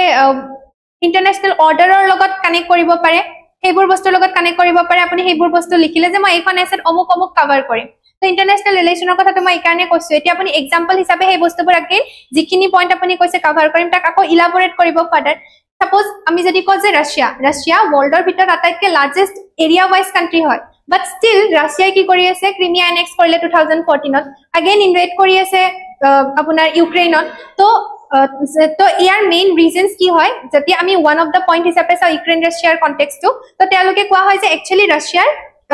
আপোনাৰ এটলান্টিক ওশিয়ানলৈকে তেওঁলোকৰ যদি এক্সেস হয় হে এক্সেসটো নাছিল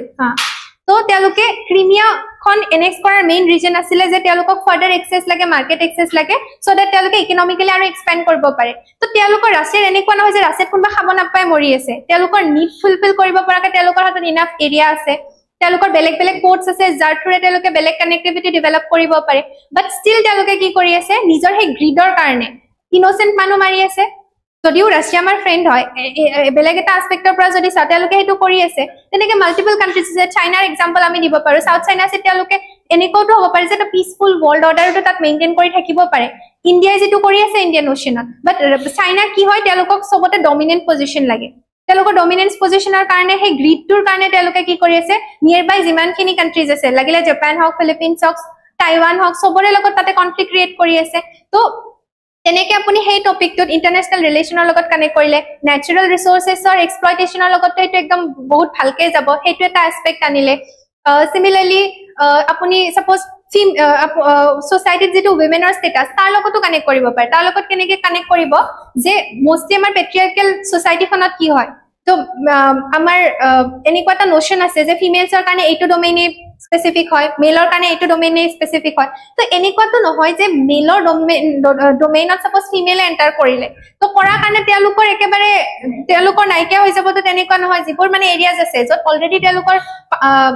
কি বুলি কয় এক্সপাৰ্টিজ আছে সেইবোৰত এনেকুৱা নহয় ফিমেলে কম্পিটিশনত অহাৰ লগে লগে যে গোটেই মেলক গুচাই পেলাই চবতে ফিমেলে কব্জা কৰি ল'ব নাই বাট ষ্টিল আমাৰ সোসাইটিত আমি এনেকুৱা এটা নোশন বনাই থৈ দিছো যাৰ আন্ডাৰত আমি কি কৰি আছো যে তেওঁলোকৰ কাৰণে কিছুমান specific domain care giving and all এইবোৰ জব তেওঁলোকৰ কাৰণে স্পেসিফিকেলি ৰাখি থৈ দিছো এতিয়াও মই যেতিয়া অফিচত যাওঁ বহুতৰ পৰা শুনো যে ছোৱালীৰ কাৰণে টিচিং জবটো সবতছে পাৰফেক্ট হয় বাট এনেকুৱা নহয় যে টিচিং জবটো পাৰফেক্ট হয় কিয় সেই ডোমেইনটো বনাব কিয় লাগে তো কাইন্ড অফ আ গ্ৰীড যেটো গ্ৰীড এনেকুৱা নহয় মানে মেটেৰিয়েলিষ্টিক গ্ৰীডৰ কথা কোৱা নাই সেইটো এটা মেণ্টেল নোশন হয় যে গ্ৰীডটো মানে কি আমাক সব লাগে এইটো ডোমেইনটো আমাৰে হ'ব যাৰ কাৰণে গ্লাছ সিলিং ইফেক্টৰ কথা আমি তাত কানেক্ট কৰিব পাৰো গ্লাছ সিলিংটো কি আছে উইমেনক এটা ষ্টেটাসৰ ওপৰত যাব নিদিয়ে এনেকুৱা নহয় যে সিইঅৰ পজিশন হওক বা হাইয়েষ্ট পজিশন বিলাক যে গুটেবোৰ শেষে হৈ যাব মেলৰ কাৰণে দুজন ইমান ফিমেলক এলাউ কৰিলে তেনেকুৱাটো নহয় বাট মেণ্টেল হে বেৰিয়াৰটো আমি ক্ৰিয়েট কৰি থৈ দিছো বিকজ অফ নিজৰ গ্ৰীড আমাৰ এনেকুৱা লাগে যে আমাৰ পজিশনটো কোনবাই লৈ ল'ব তো সেইটোক আপুনি এগেইন যদি পলিটিৰ লগত কানেক্ট কৰিব বিচাৰে যিবোৰ আপোনাৰ আমাৰ যিবোৰ লিডাৰ্স যেনেকে আপোনাৰ ডেমক্ৰেসিৰ ক্ষেত্ৰত নহয় আমাৰ অথৰিটেৰিয়ান যিবোৰ ৰিজিম থাকে তাত তেওঁলোকে কি হয় পাৱাৰ ষ্ট্ৰাগল এগেইন পাৱাৰ ষ্ট্ৰাগলৰ কাৰণে এজন মানুহক নিজৰ হাততে সব পাৱাৰ লাগে লাগিলে সি জিনপিঙৰ কথা কওক নৰ্থ কোৰিয়াৰ এক্সাম্পল দিয়ক যে তেওঁলোকক নিজৰ হাততে পাৱাৰ লাগে এনেকুৱাটো নহয় সেইটো তেওঁলোকৰ গ্ৰীড হয় তাত যদি তেওঁলোকৰ পলিচি মেকিঙত আৰু 4জন মানুহ আহি পেলাই এটা ডেমক্ৰেটিক সেটআপ কৰি পেলাই কেবিনেট এখন ৰাখি পেলাই প্ৰেসিডেন্ট আৰু হেৰিৰ পজিশনটো ৰাখি পেলাই তেওঁলোকে তেনেকেও যদি গভৰ্ণ কৰে still country এখন পিছফুলি চলিব বাট সেই পাৱাৰৰ গ্ৰীডটোৰ কাৰণে তেওঁলোকে কি কৰি আছে সব নিজৰ মাজত ৰাখি পেলাই এটা বেলেগ ধৰণৰ ৱৰ্ল্ড অৰ্ডাৰ ক্ৰিয়েট কৰি থৈ দিছে তো এইবোৰ বস্তু আপুনি তেনেকে ফিলসফিক্যাল এছে যেতিয়া লিখিব মাল্টিপল ডাইমেনশন উইথ এক্সাম্পল যেতিয়া ইলাবোৰেট কৰি কৰি গৈ থাকিব আপোনাৰ এছেখন কমপ্লিট হৈ যাব अगेन সেই বস্তুবোৰ আপুনি কাৰেন্ট এফেয়াৰ্স বা জিএছৰ পৰাই পাব ইট ইজ মানে all about how you can interlink all those topics hetu bostu jodi apuni jani jay to philosophical essay বেছি easy hoy compared to a static essay apunak data and all ebur বেছি ke dorkar hoy jetu bostu philosophical essay no hoy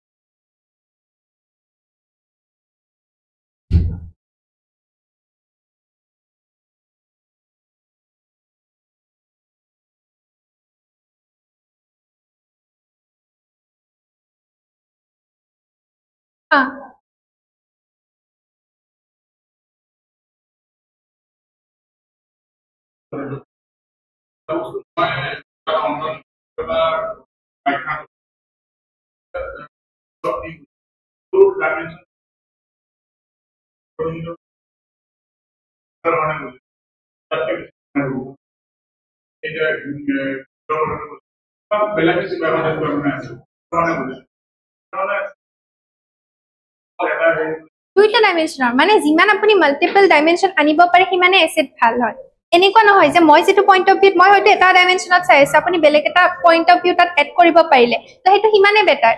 হয়তো এক্সামিনাৰজনে ভাবা নাছিল চাইটো বস্তু এনেকেও চাব পাৰে তেওঁ যদি এটা নতুন পইণ্ট অফ ভিউ দেখে ভালে পাব অবভিয়াসলি খালি হেতু ৰেলেভেন্ট হ'ব লাগিব এনেকুৱা নহয় যে মিনিংটোৰ পৰা বহুত ফালৰি কাটি গৈ আপুনি কিবা এটা বেলেগ কথা বুজাই আছে একদম যদি লিংক নোহোৱা কথা কয় তেতিয়া নেগেটিভ হ'ব কিন্তু যদি এই টপিকটোৰ লগত লিংক থকা বেলেগ এটা পাৰ্সপেক্টিভ যেটো হয়তো মই দেখা নাই আপুনি এটো এড কৰিছে তো হেতু তেওঁ ডেফিনেটলি ভাল পাব দুইটা এড কৰিব পাৰি নেগেটিভ লিখা দৰকাৰী হয় যদি মানে মোস্টলি আপুনি পজিটিভটোৱে লিখিব কিন্তু লাষ্টত হাউএভাৰ বা তেনেকে এটা লিংক কৰি পেলাই আপুনি নিজৰ সেই কন্ট্ৰাডিক্টৰি ভিউ পইণ্টটো সাজেষ্ট কৰিব পাৰে কিন্তু এনেকুৱা নহয় যে ওয়েটেজ আপুনি নেগেটিভিটি বেছিকে দিব পজিটিভ আসপেক্ট বেছিকে কভাৰ কৰিব তাৰ পিছত আপুনি নেগেটিভ আসপেক্ট নিজৰ মতে যদি এটা কন্ট্ৰাডিক্টৰি ভিউ পইণ্ট দিবও বিচাৰিছে হেতু দি পেলাই তেনেকে এন্ড কৰিব পাৰে একো নাই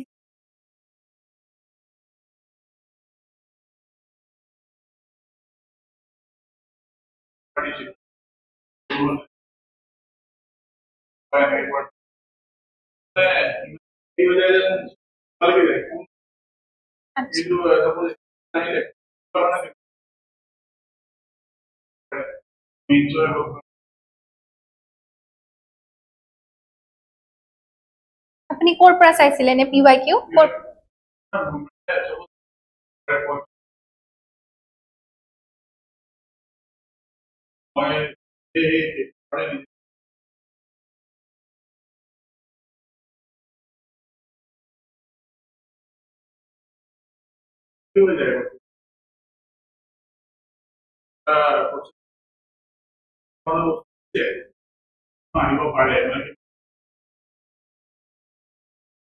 সেইটো বস্তু আপুনি পঢ়ি থকাৰ লগে লগে হে আহিব মানে ৰেন্ডমলি আপুনি এটা কোৱেশ্চন চাই পেলাই আপুনি আইডিয়া কৰিব নোৱাৰে যে আচ্ছা এইটো কোৱেশ্চন আহিল এইটো কোৱেশ্চন এনেকেও আহিব পাৰে যেনেকৈ মই আপোনাক ফেডাৰেলিজমৰ কথাটো কৈছো এলিমেন্টছ অফ ফেডাৰেলিজম আহিল তো আপুনি নেক্সট পলিটিকন পঢ়িলে আকৌ এটা আপুনি কনসেপ্ট পঢ়িলে ৰুল অফ ল নেক্সট আপুনি এইটো ভাবিব পাৰে আচ্ছা ফেডাৰেলিজমৰ যদি এলিমেন্ট সুধিছে ৰুল অফ লৰ এলিমেন্টটো সুধিব পাৰে ঠিক তেনেকে ৰুল অফ লৰ পিছত যদি আৰু কিবা আছে তেনেকুৱা ডেমক্ৰেসি সাপোজ আছে বা ৰিপাব্লিক আছে তাৰ কিবা এলিমেন্ট আপুনি পালে তো হেতু লাইনত আপুনি প্ৰেডিক্ট কৰিব পাৰে যে আচ্ছা ইয়াৰ যদি এলিমেন্ট সুধিছে আৰু বেলেগ এটা মই টপিক পালো ৰুল অফ ল ইয়াৰ টপিকৰ ওপৰতো সুধিব পাৰে বা PYQ যদি আপুনি চাই তাতো দেখিব যে ৰুল অফ লৰ ওপৰত অলৰেডি UPSC সুধি থৈছে হেতু কোৱেশ্চন এগেইন ৰিপিট হৈছিল APSC তো তাৰ পৰা আপুনি বেছিকে পেপাৰ লব বেছি পেপাৰ মানে লাষ্ট 5 years 6 years অৰ পেপাৰ লব গুটেখিনি পেপাৰ এনালাইসিস কৰিব তেতিয়া আপুনি হে একে লাইনতে থকা কোৱেশ্চনবোৰ যেতিয়া অবজাৰ্ভ কৰিব যে আচ্ছা এইখন পেপাৰত ৰুল অফ ল সুধিলে এইখন পেপাৰত এইটো সুধিলে সেইখন পেপাৰত এইটো সুধিছে তো এইটো ডাইমেনশনত গৈ থাকিলে আপুনি নেক্সটটো প্ৰেডিক্ট কৰিব পাৰে যেতিয়া পঢ়িলে আপুনি কবাত তেনেকুৱা টপিক দেখিলে লাগিব পাৰে আচ্ছা ঠিক আছে তো মেবি বাইকেমেৰালিজমৰ ওপৰত নেক্সট টাইম সুধিব পাৰে তো হেতু আইডিয়া তেনেকৈ আহিব আপোনাৰ স্ট্যাটিক প্লাস মাল্টিপল ইয়াৰৰ কোৱেশ্চন পেপাৰ যেতিয়া কভাৰ কৰিব তেতিয়া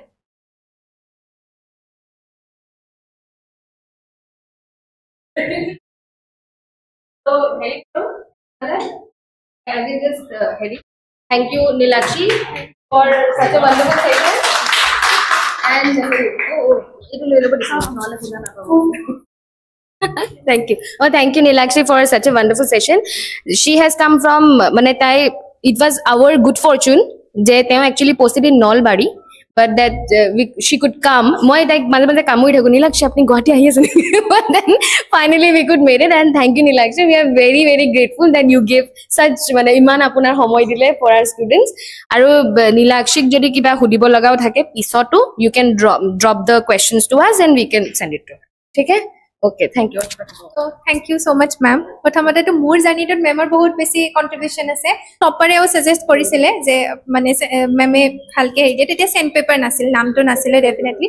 So Asmita ma'am me tenekwa ke diye boli kom pai pelai loisilo ma aru A2 batchৰ multiple toppers member logot associated hoy bahut kejon ase aru amar tenekwa. So mane luar pisat mor enekwa nalagil je to free initiative hoy because iman questioner standard bur bahut bhal jodi konobai mock dise mains or specifically gom pabo je questioner standard bur bahut beshi bhal hoy real examৰ লগত বহুত খিনি সামঞ্জস্য থাকে তাৰ তো হেতু ক্ষেত্ৰত মানে যথেষ্ট হেল্পফুল হয় আৰু মেমৰ এনালাইসিস খিনি মানে কোৱেশ্চন বোৰ চাই পেলাই বহুত ধুনিয়াকে তেও মানে বুজাই দিয়ে যে এটো ফুল হৈছে তেনেকুৱা হৈছে তো হতে পোৱা নাই বিগিনাৰ স্যাৰ তো সেই বস্তুখিনি যেতিয়া মানে মেমৰ পৰা মানে মোৰ কাৰণে মোৰ গুটেই জানিটো বহুত বেছি মানে হেল্পফুল আছিল তো সেই কাৰণে মেমে মাতিলে ডেফিনেটলি thank you Nilakshi.